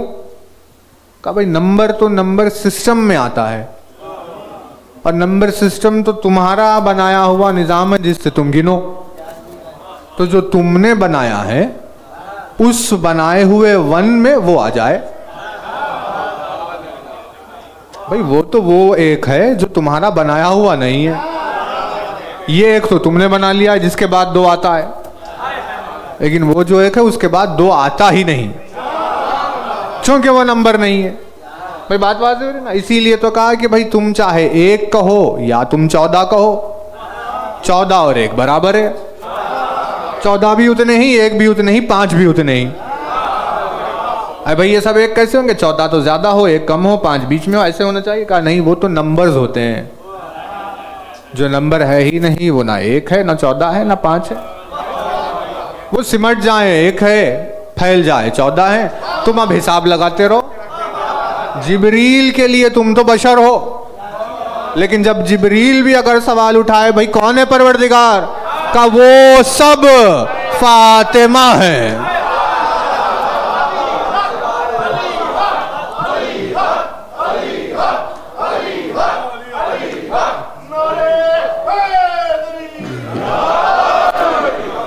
کہا کہ بھئی ہم فاطمہ، تو وہ سب کے سب فاطمہ ہیں. اے بھائی سب کے سب فاطمہ. کہا بھئی ان میں کوئی فرق ہی نہیں ہے. یہ تو تمہارے لیے وہ لباس بشریت توڑ کر ایسے ایسے آئے ہیں، وہ باطن میں اپنے ایک ہی ہے. سب کے سب فاطمہ ہیں. اولنا ہم سب محمد ہے. انتم الاول، تم سب اول ہو. اول توجہ نا. اب دنیا نے انہوں نے کہا بھئی دیکھیے آپ اول نہ کہیے، اول آخر اللہ کی ذات. اب بھئی زیارت میں اول ہے، ہم کیا کریں؟ زیارت آل یاسین میں اول کا آبرو رکھ لی، یعنی بشریت کی کمظرفی کو رکھ کر علی نے کہا. ورنہ دعائے کمیل میں محتاج علی اس بات کے احتیاج نہیں رکھتے تھے کہ وہاں پر کہے یا اول الاولین یا آخر الاخرین، لیکن بشریت چھلک نہ جائے اسی لیے کہا اول الاولین. توجہ نا. یعنی اولا، الف واو لام، جو پہلے ہو، پہلے ہونے والے کو اول کہتے. میں گواہی دے رہا ہوں کہ آپ سب اول ہے. میں گواہی دے رہا ہوں آپ سب آخر ہے. آپ سے شروع ہوا ہے جو بھی ہوا ہے، ختم ہو جائے گا آپ پر جو بھی ختم ہونا ہے. اول و آخر آپ کی ذات ہے. توجہ ہے نا. شروع یہاں سے ہوئے، اول سے شروع ہوئے، آخر میں ختم ہو گئے. شروع ہو کر اول سے چلا معاملہ اور بات ختم ہوئی آخر پہ. تو جو اول ہے وہی آخر ہے. شروع بھی اسی سے ہوئے، ختم بھی وہیں ہونا ہے. وہاں سے چلے پہنچنا وہیں ہے. اسی لیے شروعات یعنی دین کا آغاز بھی وہیں سے، دین کا اتمام بھی انہیں پر، خاتمہ بالخیر اسی کا جو اپنے امام کو پہچان کر مرے. زندگی شروع ہوئی امام کی پہچان سے، موت امام کی پہچان پر. پھر توجہ ہے نا. یعنی اس کے سوا کوئی اور مفہوم ہے ہی نہیں. اللہ کی طرف تو کوئی طرف ہوتی نہیں، کوئی ڈائریکشن ہوتا نہیں. ان سے شروع ہے، ان پر ختم ہے. انا للہ و انا الیہ راجعون. اللہ کی طرف سے آئے ہیں، اللہ کی طرف جانا ہے. وہ طرف یہی ہے، اس کے علاوہ اللہ کی کوئی طرف نہیں ہے. جو یہاں سے آئے وہ اللہ کی طرف سے آیا، جو یہاں چلا جائے وہ اللہ کی طرف چلا گیا. اس کے علاوہ خداوند عالم کی طرف نہیں ہے. زیارت چل رہی ہے. بے انتہا شعور کے لیے ہمارے زیارتوں کی تعلیمات دی گئی. انسان اپنی زندگی میں یعنی یہی اس کی کوشش ہونی چاہیے کہ بھئی ہم جہاں ہمیں نظر آئے وہاں سے عرفان لے. معارف دشمنوں کے شدید حملے کے درمیان زیارتوں کے ذریعے ہمیں یہ تحفہ عطا کیا. دعاؤں کے ذریعے کسی کو سمجھ میں نہیں آیا کیا بات ہو رہی، اس انداز میں پہنچایا گیا تاکہ چاہنے والے کی جان بھی محفوظ رہے اور بات بھی پہنچے. یہ حکمت تھی ان کی، اس سبب سے چھپایا، ورنہ دشمن کہاں جینے دیتے بتائی. اب جب زیارتوں اور دعاؤں میں اتنا چھپا کر بھیجا تو آج اس پر بھی یقین نہیں کر رہے، تو اس عالم میں کیا یقین کرتے بتائی. حکمت ہے ان کی. یہ سب تحفے ہیں جو حسین اپنی مجلس کے ذریعے عزاداروں تک پہنچاتے. کبھی ایک مجلس حسین میں کیا بیٹھا کوئی، ہزاروں معارف کے سمندر عزادار کے قریب آ گئے، کبھی چاہے جہاں سے چاہے اٹھا لو. فرمایا صاحب اعظم الدرجات الفاظ نے، فرمایا مالک معجز نما انداز نے، فرمایا مولا کائنات امیر المومنین حضرت علی ابن ابی طالب نے،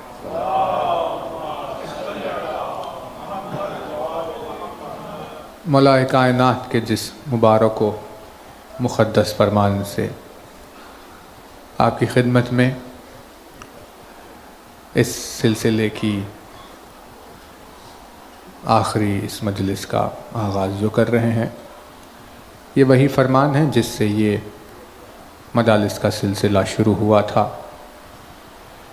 یہ وہ حدیث ہے جسے آپ نے رسول اکرم سے، اسے آپ نے امام صادق آل ابا سے، اسے امام غریب کی زبانی سے، اسے بارہا الگ الگ ائمہ کی زبانی سے آپ نے سنا ہے،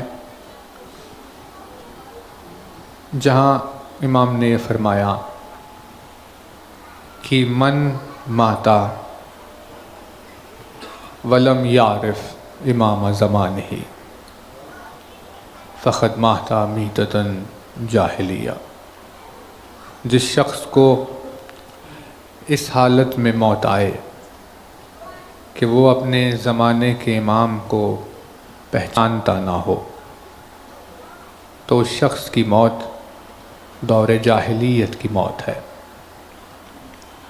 یعنی کہ پیدا ہونے سے پہلے، دنیا میں آنے سے پہلے انسان کی رزق کا انتظام، کہ وہ ساری زندگی جو یہاں گزارے گا اس زندگی میں اس کے لیے رزق کا انتظام، چاہے وہ کھانے کا رزق ہو، وہ پینے کا رزق ہو، وہ پہننے کا رزق ہو، وہ رزق دولت ہو، وہ رزق توفیق ہو، وہ رزق ایمان ہو، یا جو ان تمام چیزوں میں پروردگار عالم نے اس کے آنے سے پہلے اس کے لیے انتظامات فرمائے. وہ اس دنیا میں آیا، دنیا میں کئی سارے مدد کرنے والے ملے، کتنے لوگوں کی امداد سے وہ پروان چڑھتا رہا. سب سے عظیم دولت اللہ نے اسے دولت عقل بھی عطا فرمائی، اور یہ سب کچھ دینے کے بعد ایک 60 برس کی زندگی، 70 برس کی زندگی اللہ نے اپنی طرف سے معین فرمائی. اتنی تمام چیزوں کے انتظاموں کے بعد بات کی جا رہی ہے وہ اس ایک لمحے کی، جس آخری لمحے میں جب اس پر موت طاری ہو رہی ہوتی ہے. تو کہا اس وقت کیا تو اپنے زمانے کے امام کو پہچانتا ہے یا نہیں؟ یعنی تمام تر نعمتیں، تمام زندگی، تمام امداد کرنے والے، ربوبیت کے تمام وسائل، پرورش چڑھانے والے تمام طریقے، یہ سب چیز کا دار و مدار، ان کی کامیابی اس ایک لمحے پر ہے کہ جب اس دنیا سے گزر رہا ہو تو اس وقت ان تمام وسائل کے ذریعے سے سفر عرفان پر آگے بڑھتے بڑھتے بڑھتے اپنے امام کو پہچاننے والوں میں شمار ہو جائے. اس کے لیے بہت ساری نعمتیں ہمیں عطا کی گئی، جس میں سے ایک یہ زیارت جس پر آپ کی خدمت میں تذکرہ چل رہا تھا، یہ ہے زیارت آل یاسین، جس میں عرفانی پہلو پر بہت ساری بحث ہوئی. آج کی مجلس میں ہم چاہتے ہیں کہ خدمت میں آپ کی یہ 2 باتیں جو بہت اہم ہیں رکھ دیں اور اس پر مجلس تمام کریں. ایک مرتبہ اگر دہرایا جائے تو آپ کے ذہن میں محفوظ رہے کہ سلام سے زیارت کا آغاز ہوا. سلام علی آل یاسین، پھر اس کے بعد امام کے القاب کے ذریعے سے امام کو سلام کیا گیا، جس میں کہا گیا میرا سلام ہو اس پر جو دائی اللہ ہے، ربانی آیات ہی ہے، جو باب اللہ ہے، دیان دین ہی ہے، خلیفت اللہ ہے، ناصرہ حق ہی ہے، حجت اللہ ہے، دلیل ارادت ہی ہے، تالیہ کتاب اللہ ہے و ترجمانہ ہے، بقیت اللہ فی ارض ہی ہے، میثاق اللہ الذی اخذہ و وقدہ ہے، اور وعد اللہ الذی ضمنہ ہے۔ اللہ کا وعدہ، اللہ کا میثاق، علم المنصوب ہے، علم المسبوب ہے، غوث ہے، رحمت الواسعہ ہے۔ اتنی تمام چیزوں سے امام کا عرفان پیدا ہوا کہ تم جسے سلام کر رہے ہو اس کے رتبے کو پہچان لو۔ کہا ٹھیک ہے، اب جب پہچان لیا تو اب کیا کریں؟ کیونکہ پہچاننے کے بعد اگر ڈیوٹی نہیں نبھائی تو اس کا مطلب یہ ہے کہ پہچاننے میں تمہیں کوئی فائدہ نہیں ہوا۔ پہچان کا، عرفان کا، معرفت کا نتیجہ ہونا یہی چاہیے کہ معرفت کے ذریعے سے تم محبت تک پہنچو۔ توجہ، یعنی شروع سیکوینس جیسے توحید میں کنتو کنزن مخفیہ احببت ان اعرف، پہلے محبت پھر معرفت، محبت ہوئی مجھے کہ معرفت ہو، ایسے سفر شروع ہوا۔ اب مخلوق پر ذمہ داری عائد ہوئی پہلے معرفت کی، تو معرفت جب حاصل ہو جائے تو اس محبت تک پہنچو،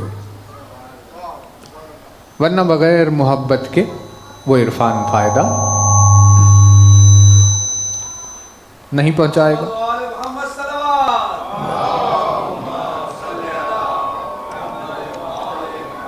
لہٰذا پہنچو، محبت اختیار کرو، یہ نتیجہ عرفان ہے۔ معرفت کا توجہ ہے نا، دیکھیں بات سمپل ہے، ہم زیادہ وقت نہیں لیں گے آپ کا، لیکن محبت کا نتیجہ، معرفت کا نتیجہ محبت ہونی چاہیے، ورنہ پھر اس معرفت کا فائدہ کیا ہوا جس معرفت کی وجہ سے محبت ہی پیدا نہیں ہوئی۔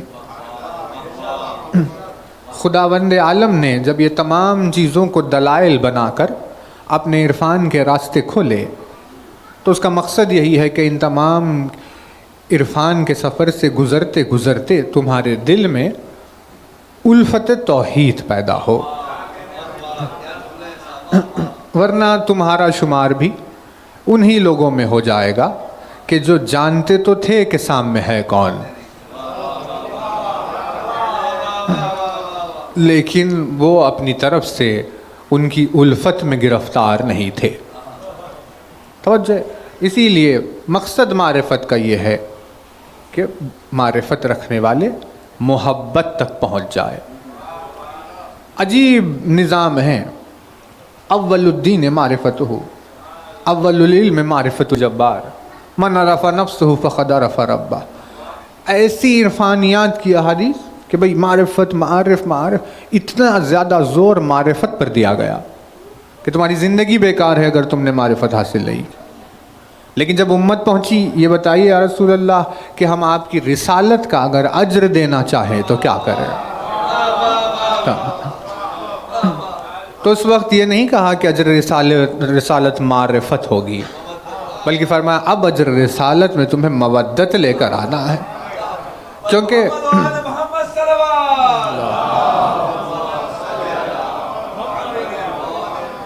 تمہارے لیے لازمی ہے کہ ہم نے جو معرفت کا راستہ تمہیں عطا کیا ہے وہ پہنچتا جس منزل تک ہے اس منزل کا نام مودت ہے، ورنہ فائدہ کیا اگر تم اس راستے پر چلے لیکن تم منزل تک پہنچے نہیں۔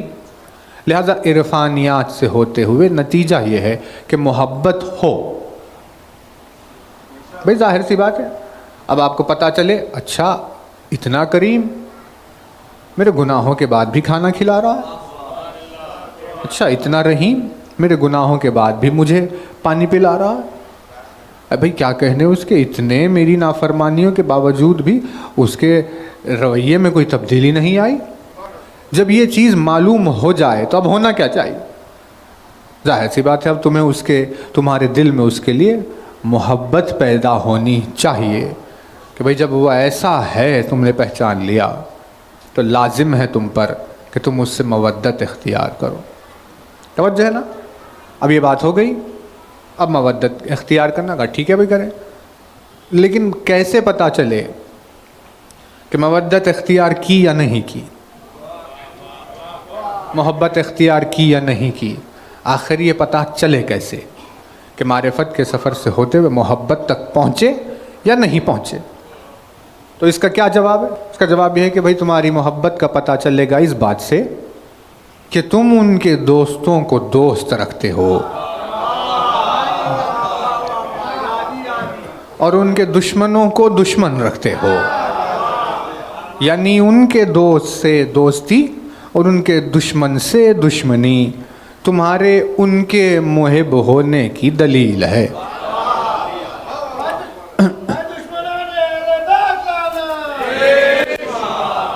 اور یہی چیز تمہارے عرفان کا نتیجہ ہے. اسی لیے آپ دیکھیے، یعنی زیارت کی اگر ترتیب پر آپ غور کریں زیارت کی، تو معارف کے بعد انسان کے ڈیوٹیز کا تذکرہ ہوا. کہا پہچان لیا، کہاں پہچان لیا، کہا پھر ٹھیک ہے اب جب پہچان لیا ہے تو کام کرو. جس میں سے سب سے پہلا کام کیا تھا جو کل آپ کی خدمت میں بات، وہ یہاں ہے، انی اشہد. یہ ہے پہلا کام، میں گواہی دیتا ہوں. بھائی پتہ چل گیا، کہاں پتہ چل گیا، پھر اب کیا کرو گے، کہاں پتہ چل گیا، اب میں گواہی دینے والا ہوں. بھئی کتنی بڑی بات، یعنی جب جان چکے ہو تو پھر اب ان کی طرف سے گواہ بنو. معارف کے ساتھ جب پہنچ گئے ہو منزل تک تو اب تم اپنی ذمہ داری نبھاؤ، اب تم گواہی دو. تو اس نے گواہی دینی شروع کی. اشہد ان لا الہ الا اللہ، گواہی دیتا ہوں اللہ کے سوا کوئی معبود نہیں، وحدہ لا شریک، ان محمد عبدہ و رسولہ، گواہی دے رہا ہوں کہ محمد ان کے عبد و رسول ہے. لا حبیب الا ہوا و اہلہ، ان کے اور ان کے گھرانے کے سوا اللہ کا کوئی حبیب نہیں ہے. واشہدک یا مولایا ان علی امیر المومنین ولیہ حجتہ. یہ گواہیوں کا سلسلہ شروع ہوا. والحسن حجتہ والحسین حجتہ وعلی ابن الحسین حجت. کہا بھائی ٹھیک ہے پہچان لیا، ہاں پہچان. کہا اب کیا کرو، اب گواہی دو. توجہ ہے نا؟ یعنی گواہی دینا عارف کے کمال عرفان پر پہنچنے کی دلیل ہے کہ ہاں مقصد معرفت پورا ہوا، یہ گواہی دینے لگ گیا ہے. اب گواہیاں دیتے ہوئے آیا تھا کہاں تک کہ بھئی آپ سب حجت ہے، میں گواہی دیتا ہوں اشہد انک حجت انتم الاول والآخر. بھئی دیکھیے الفاظ میں فضائل بھی ہے، الفاظ میں حکمت بھی ہے. میں گواہی دیتا ہوں کہ آپ ہی اول ہو اور آپ ہی آخر، آپ سب اول ہو اور آپ سب آخر. اس کا مطلب اول و آخر کی بحث سے کہ جہاں پروردگار عالم نے کہا کہ بھئی هو الاول والآخر والظاہر والباطن، کہ وہ اول ہے، وہ آخر ہے، وہ ظاہر ہے، وہ باطن، ویسے ہی اس کی اولیت و آخریت کی عرفان کے سفر پر جو ابھی کل کی مجلس میں جو بات ہوئی، اس سے ہٹ کر جو دوسرا پہلو اس میں نکل کر باہر آتا ہے وہ کیا ہے کہ بھئی اول بھی ہمارا یہی ہے، آخر بھی ہمارا یہی. ہم شروع بھی یہیں سے ہوتے ہیں، ہم ختم بھی یہیں پر ہو جاتے ہیں.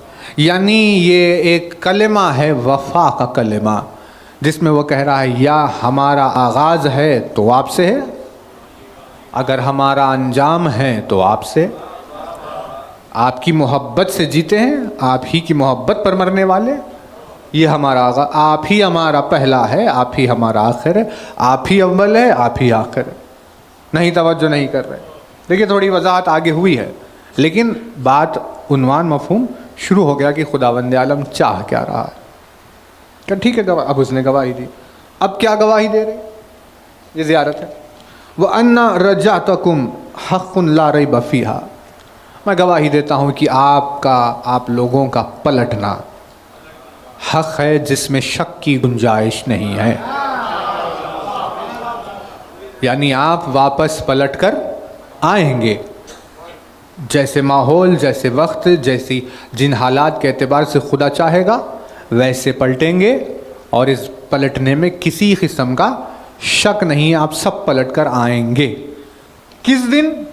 یہ دیکھیے، یوم لا ینفع نفسا ایمانہا، اس دن جس دن کسی نفس کو اس کا ایمان کوئی فائدہ نہیں پہنچائے گا۔ جس دن کسی نفس کو اس کا ایمان کوئی فائدہ نہیں پہنچائے گا۔ لم تکن آمنت من قبل، اگر یہ کہ وہ پہلے سے ایمان لانے والوں میں نہیں رہا تھا، یعنی جب سامنے آنکھوں کے دیکھنے لگے گا، اور اب جب ذوالفقار بے نیام ہو جائے گی، اور جب بے نیام ذوالفقار کو دیکھ کر چیخ کر کہے گا اشہد ان علیٰ ولی اللہ، تو کہا جا رہا اب آج کے دن تیرا ایمان لانا تجھے فائدہ نہیں پہنچائے گا۔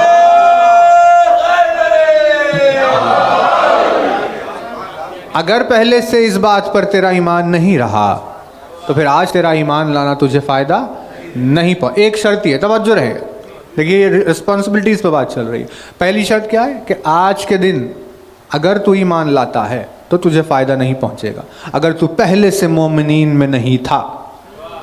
جیسے فرعون کا معاملہ تھا، توجہ، فرعون اب جب ڈوب رہا ہے تو اس نے کہا کہ بھائی تو خدا ہے، تو کہا بھائی اب فائدہ کیا ہوگا تجھے؟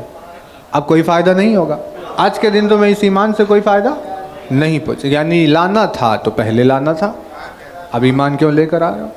یہ ایک کنڈیشن ہے کہ اب اس دن کا ایمان قبول، لیکن جو پہلے سے ایمان لائے ہوئے ہیں ان لوگوں کی بھی بات چل رہی ہے کہ جو پہلے سے لے کر آئے ان کا ایمان کیوں قبول نہیں ہوگا؟ او کسبت فی ایمانہا خیرا، توجہ نا، یعنی یوم لا ینفع نفسا ایمانہا لم تکن آمنت من قبل او کسبت فی ایمانہا خیرا، اگر اس سے پہلے ایمان لانے والے جو تھے ان لوگوں کے ایمان میں اگر خیر شامل نہیں تھا، تو ویسے لوگوں کا بھی ایمان شمار نہیں کیا جائے گا، کیونکہ اللہ کے نزدیک وہ ایمان ہے ہی نہیں۔ اسی لیے اس لفظ خیر کو مختص کر دیا گیا، پہلے کے نام سے اور آخری کے نام سے۔ آخری کے لیے کہا بقیت اللہ خیر لکم، اور پہلے کے لیے کہا حی علی خیر العمل۔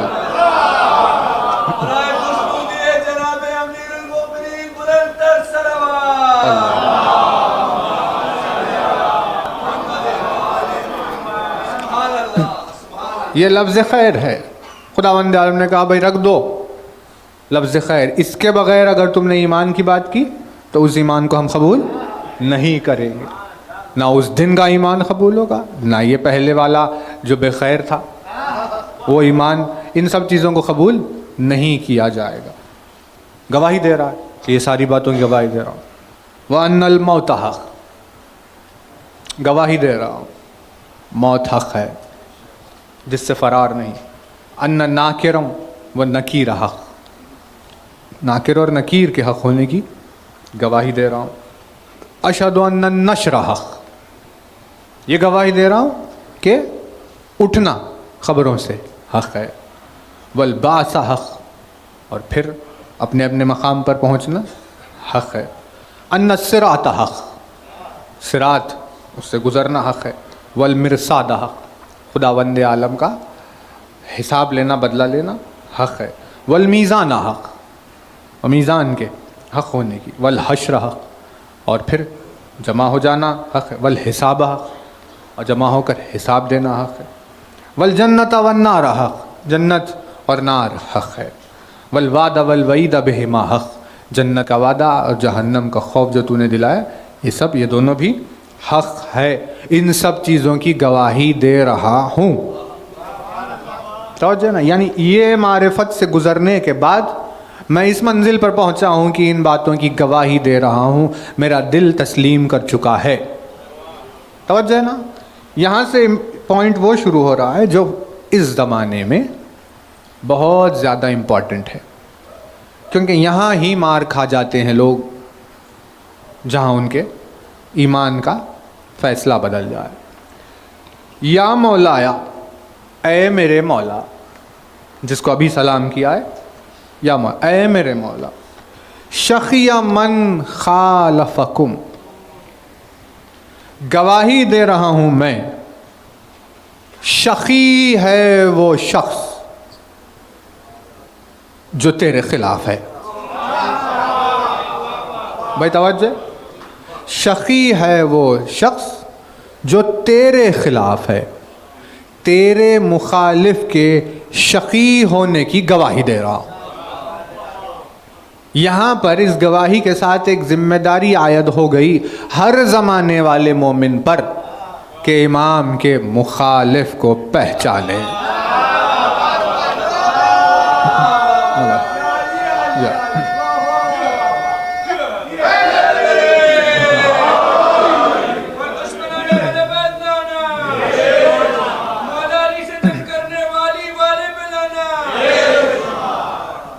یعنی لازم ہو گیا اس پر کہ بھائی جب گواہی دے رہا ہے تو پھر پہچان مخالف کون ہے؟ توجہ نا، مخالف جو امام کے خلاف ہے۔ بہت قسمیں ہیں ان لوگوں کی، کچھ ہے جو تلوار سے مخالف ہے، کچھ ہے جو زبان سے مخالف ہے، کچھ ہے جو قلم سے مخالف ہے، کچھ ہے جو کردار سے مخالف ہے نا، ہے تو مخالف۔ ہمیں پہچاننا یہ ہے کہ مخالف تو نہیں، کیونکہ گواہی دینا ہے کہ بھئی شقی ہے وہ شخص جو تیرا مخالف۔ اور پھر گواہی کیا دی؟ وَسَعِدَ مَنْ أَطَاعَكُمْ، گواہی دے رہا ہوں سعید ہے وہ جو تیرا مطیع ہے۔ سعید وہ ہے جو تیری اطاعت میں، شقی وہ ہے جو تیری مخالفت میں۔ کتنی بڑی گواہی دی ہے نا۔ فَاشْهَدْ عَلَىٰ مَشْهَدْتُكَ عَلَيْهِ وَأَنَا وَلِيُّ لَكَ، یہ گواہیاں دے رہا ہوں اور میں کون ہوں؟ اب اپنی خود کی گواہی بھی دے رہا ہے میں پر، میرے مولا گواہی دیتا ہوں کہ میرا شمار، میں تیرے دوستوں میں سے ہوں، تیرے ولیوں میں سے ہوں، تیرے غلاموں میں سے، تیرے دوستوں میں سے ہوں، اس بات کی خود پر گواہی دے رہا ہوں۔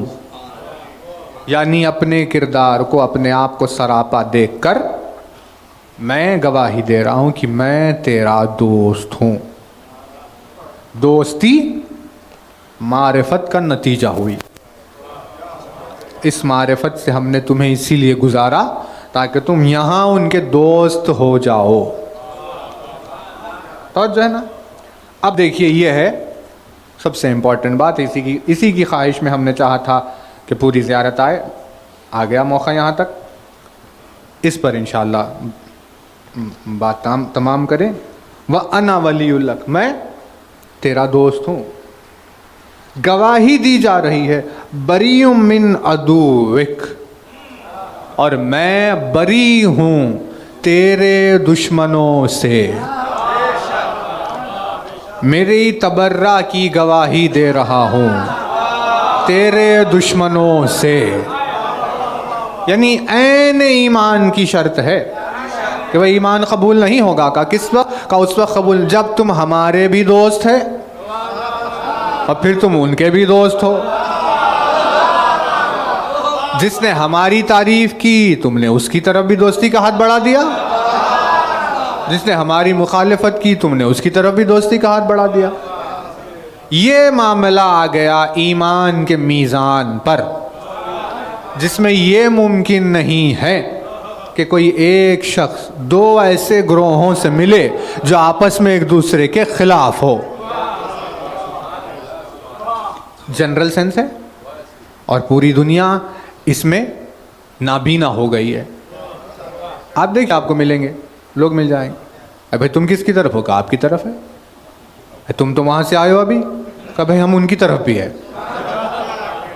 کہا یہ کیسے ہو سکتا ہے جب ہم اور وہ ایک دوسرے کی طرف نہیں ہیں؟ یعنی انہیں سمجھ میں ہی نہیں آ رہا کہ ہمیں کس طرف ہونا چاہیے۔ یہ کمی سمجھ کی کیوں پیدا؟ کیونکہ ابھی ان کی دولت عرفان میں کمی ہے، ابھی پہچانا نہیں ہے۔ یہ نہیں پہچاننے تک کی کشمکش تھی، لیکن وہ ایک لمحہ جب حر نے پہچان لیا اور حر نے پہچان لیا کہ ہاں مجھے معرفت حاصل ہو گئی ہے، تو اب میں ادھر اور ادھر دو طرف نہیں ہو سکتا، جاؤں ادھر اپنے آپ کو یہ تلواروں کے حوالے کروں، یہی میرے ایمان کی دلیل ہے۔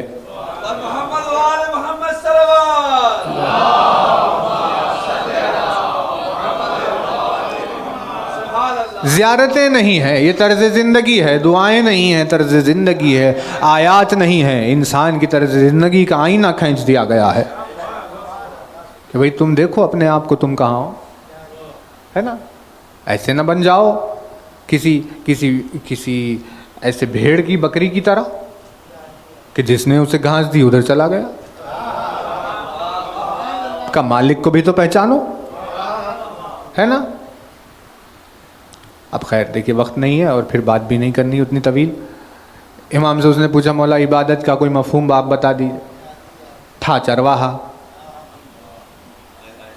تو مولا نے جب چرواہا سوال پوچھ رہا تھا بھئی توحید کی عبادت کا مفہوم کچھ، امام نے پوچھا بکری پالی ہے کبھی تو نے؟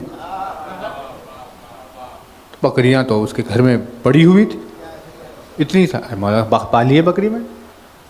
کہ بکرے کو دیکھا ہے گھر میں جب جاتا ہے کیا کرتا ہے، کیسے رہتا ہے، کہاں بکرا رہتا ہے؟ مولا نے اب پوچھنا شروع کیا کیا کیا کرتا ہے، کیسے کیسے کرتا، کہا بھئی مجھے دیکھتا ہے، میں گھاس ڈالتا ہوں، وہ کھاتا ہے، مجھ سے کھیلتا ہے، آتا ہے، قریب جاتا ہے، بہرحال ساری چیزیں ہوتی ہیں۔ توجہ ہے؟ صرف مثال دیں گے، دیکھیے ایکسپلینیشن کا وقت نہیں۔ کہا بھئی اذیتیں بھی دیتا ہے کچھ؟ کہاں اذیتیں بھی دیتا ہے، میں کبھی اس سے کہتا ہوں وہاں نہ جا، وہ چیز وہاں جاتا ہے، وہ گرا دیتا ہے، وہ ٹوٹ جاتی ہے، وہ برتن پھوڑ دیتا ہے، وہ پیالی گرا دی، وہ رکابی توڑ دی، وہ چلا وہاں چلا گیا، وہ کھندل دیا، اذیتیں بھی ہوتی ہے بہت۔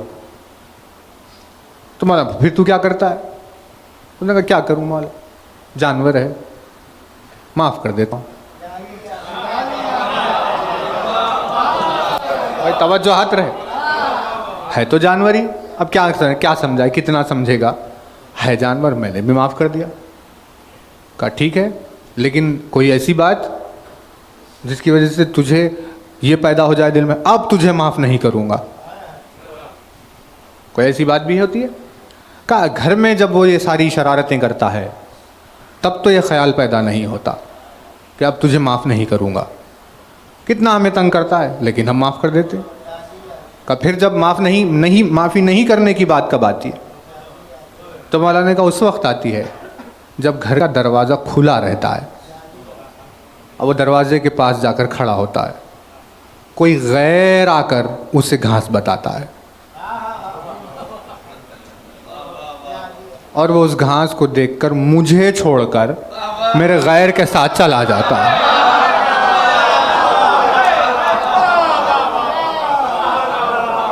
بھائی بکرے چرانے والے کو کوئی عبادت کا مفہوم ایسے سمجھائے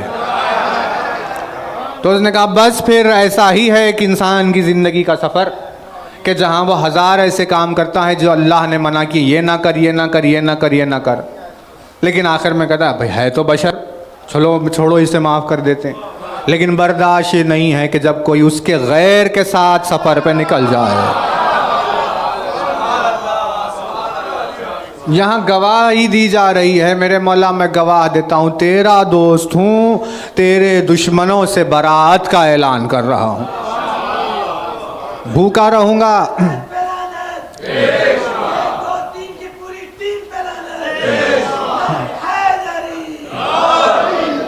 بھوکا رہوں گا، گھر میں اگر تو گھاس نہ ڈالے تو بھوکا رہوں گا، اور اگر کوئی برتن توڑ دوں اور اگر تو مجھے مارے تو مایوس ہو کر ایک کونے میں بیٹھ جاؤں گا، اپنی ناراضگی کا میں بھی اظہار کروں گا، لیکن اگر کوئی غیر مجھے بلائے گا تو غیر کے ساتھ نہیں جاؤں گا، کیونکہ بچپن سے تجھے پاس پل کر بڑا ہوا۔ جانوروں میں ہوتی ہے اتنی وفا، جانوروں میں ہوتی ہے اتنی وفا کہ بھائی بچپن سے یہاں بڑا ہو، ٹھیک ہے ایک وقت کا کھانا نہیں ملا تو مالک کو چھوڑ کے تھوڑی نہ جاؤں گا، ٹھیک ہے مالک نے ایک وقت غصہ کیا تو تو کیا میں مالک کو چھوڑ کر چلا؟ پال رہا ہے بچپن سے. کہا بھائی یہ سب چلے گا, ناراضگیاں ایک دوسرے سے ہوتی رہے گی, ایک دوسرے سے ڈانٹ ڈپٹ یہ ہوتی رہے گی, وہ ہمیں مارے گا ہم مار کھائیں. لیکن ایمان کا دائرہ کون سا ہے کہ غیر کے ساتھ نہ جاؤ. کسی چیز کی لالچ میں مالک کو چھوڑ کر غیر کے ساتھ نہ چلے جاؤ. یہ تمہارے ایمان مومن ہونے کی گواہی ہے. وہ یہ گواہی دے رہا ہے, مولا میں گواہی دیتا ہوں, براعت ہے مجھے تیرے دشمنوں سے. ٹھیک ہے ہم دعائیں کر رہے ہیں, تو قبول نہیں کرتا. ٹھیک ہے کہ ہم زندگی گزار, ہم پہ مصیبتیں آ گئی.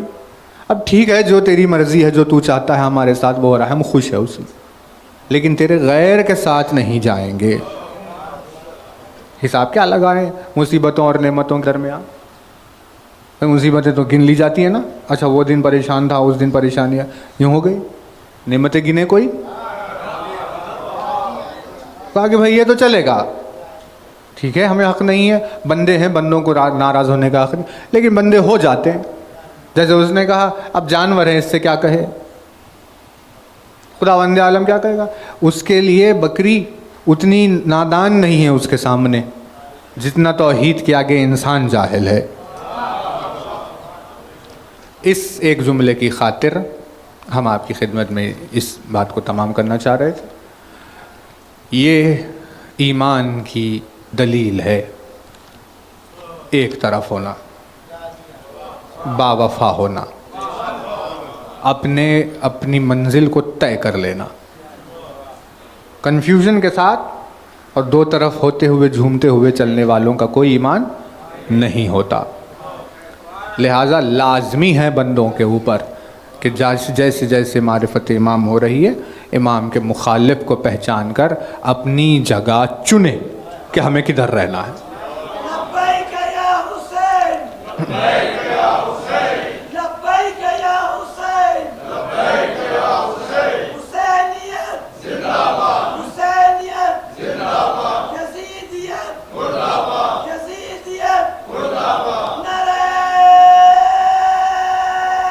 حیدری, حیدری, حیدری, مجدود مولا علی علیہ السلام, بلندتر صلوات.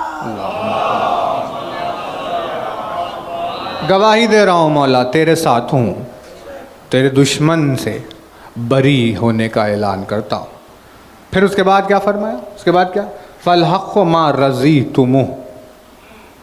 کیا کہنے, شاید اس پر آپ کی خدمت میں اگر بات ہو تو پھر کہیں عنوان نکل جائے کبھی, لیکن حق کا ایسا ڈیفینیشن تو کہیں دیکھنے کو نہیں ملتا.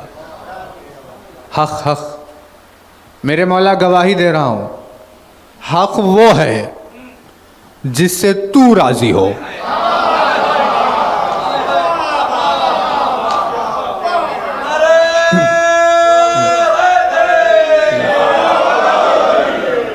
مولایا گواہی دے رہا ہوں, حق وہ ہے جس سے تو راضی ہو. کیا کہنے حق کے ایسے ڈیفینیشن؟ یہ بحث اب نہیں چلے گی کہ حق ہے باطل ہے کیا ہے فلاں ہے کا, وہ کچھ نہیں. جس سے وہ راضی ہے وہ حق ہے, جس سے وہ ناراض ہے وہ باطل ہے. حق کے اور باطل ہونے کا ڈیفینیشن ہی یہی دیا گیا. انہیں نہیں سمجھایا جا سکتا کہ آپ خدا سے بات کرنے لگے یا اللہ یہ حق ہے یہ باطل ہے. کہا نہیں, اللہ جس سے راضی حق وہی ہے, جس سے اللہ ناراض وہی باطل ہے. یہ گواہی دے رہا ہوں, تیری رضا حق, تیری ناراضگی باطل. والمعروف ما امرتم بہ. کیا کہنے, نیکی وہی ہے جس کا تو حکم دے. نیکی کیا ہے؟ نیکی وہی ہے جس کا تو حکم دے. معروف وہی ہے جس کا تو حکم دے. خیر معروف پر آپ کی خدمت میں بات ہو, معروف وہی ہے جس کا تو حکم دے. توجہ ہے نا, یعنی ان کا حکم معروف کے تحت نہیں ہوتا, نیکیاں ان کے حکم کے تحت ہوتی ہے. بھئی آ کر امام نے کہا ٹھیک ہے وضو کر رہے تو, ہاں کہا کیسے؟ کہا جیسے آپ نے بتایا. کہا نہیں، اب ویسے کرو جیسے ہمارا مخالف کرتا ہے. سلامت رہے. وضو ویسے کرو جیسے ہمارا مخالف کرتا ہے. کہہ کر چلے گئے. اس نے کہا حق وہی ہے جو آپ کہہ رہے ہیں، نیکی وہی ہے جس کا آپ حکم دے رہے ہیں. اب یہ ساری بحث نہیں، بحث مخالف کی طرح کیا. راز کھلا. ارے جان خطرے میں تھی تیری. جاسوس کھڑے ہو کر دیکھ رہا، ارے وضو تو ہماری طرح کر رہا ہے. نہیں نہیں، شیعہ نہیں ہے. چلا گیا امام کی دوسرے دن میں. کہا بھائی ہم نے جیسے بتایا ویسے وضو کر.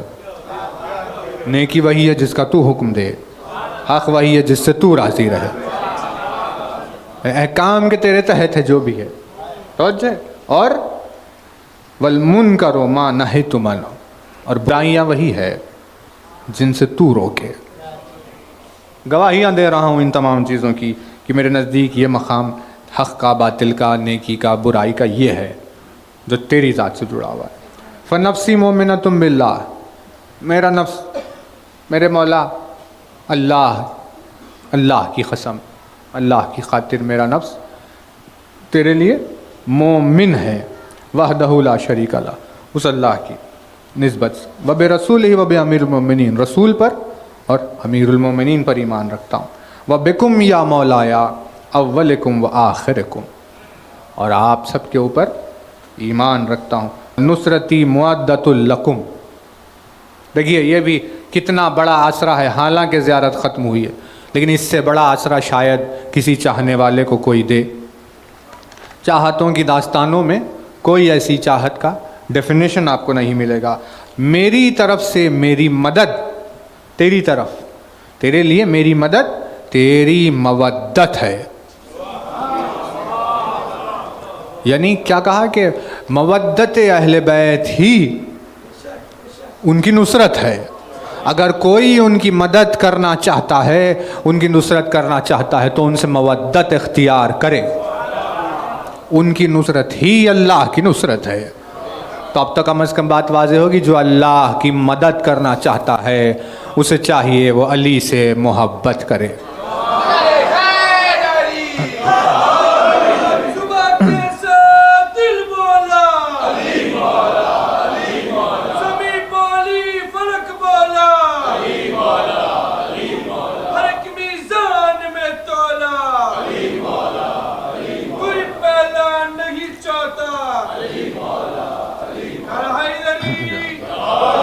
وَنُصْرَتِ مُعَدَّةٌ لَكُمْ، یعنی ہماری نصرت ہمیشہ تیری طرف طے ہے.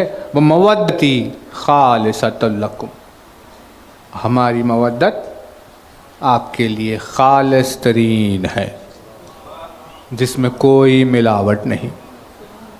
مخلص جانے والی. یہ ساری دعاؤں کے ساتھ ساتھ کہا آمین آمین کہ یہ گواہی دے رہا ہوں، یہ اپنی طرف سے کوششیں کر رہا ہوں. پروردگار انہیں مقبول فرما، انہیں قبول فرما. یوں ہوئی زیارت آل یاسین تمام. مانو زیارت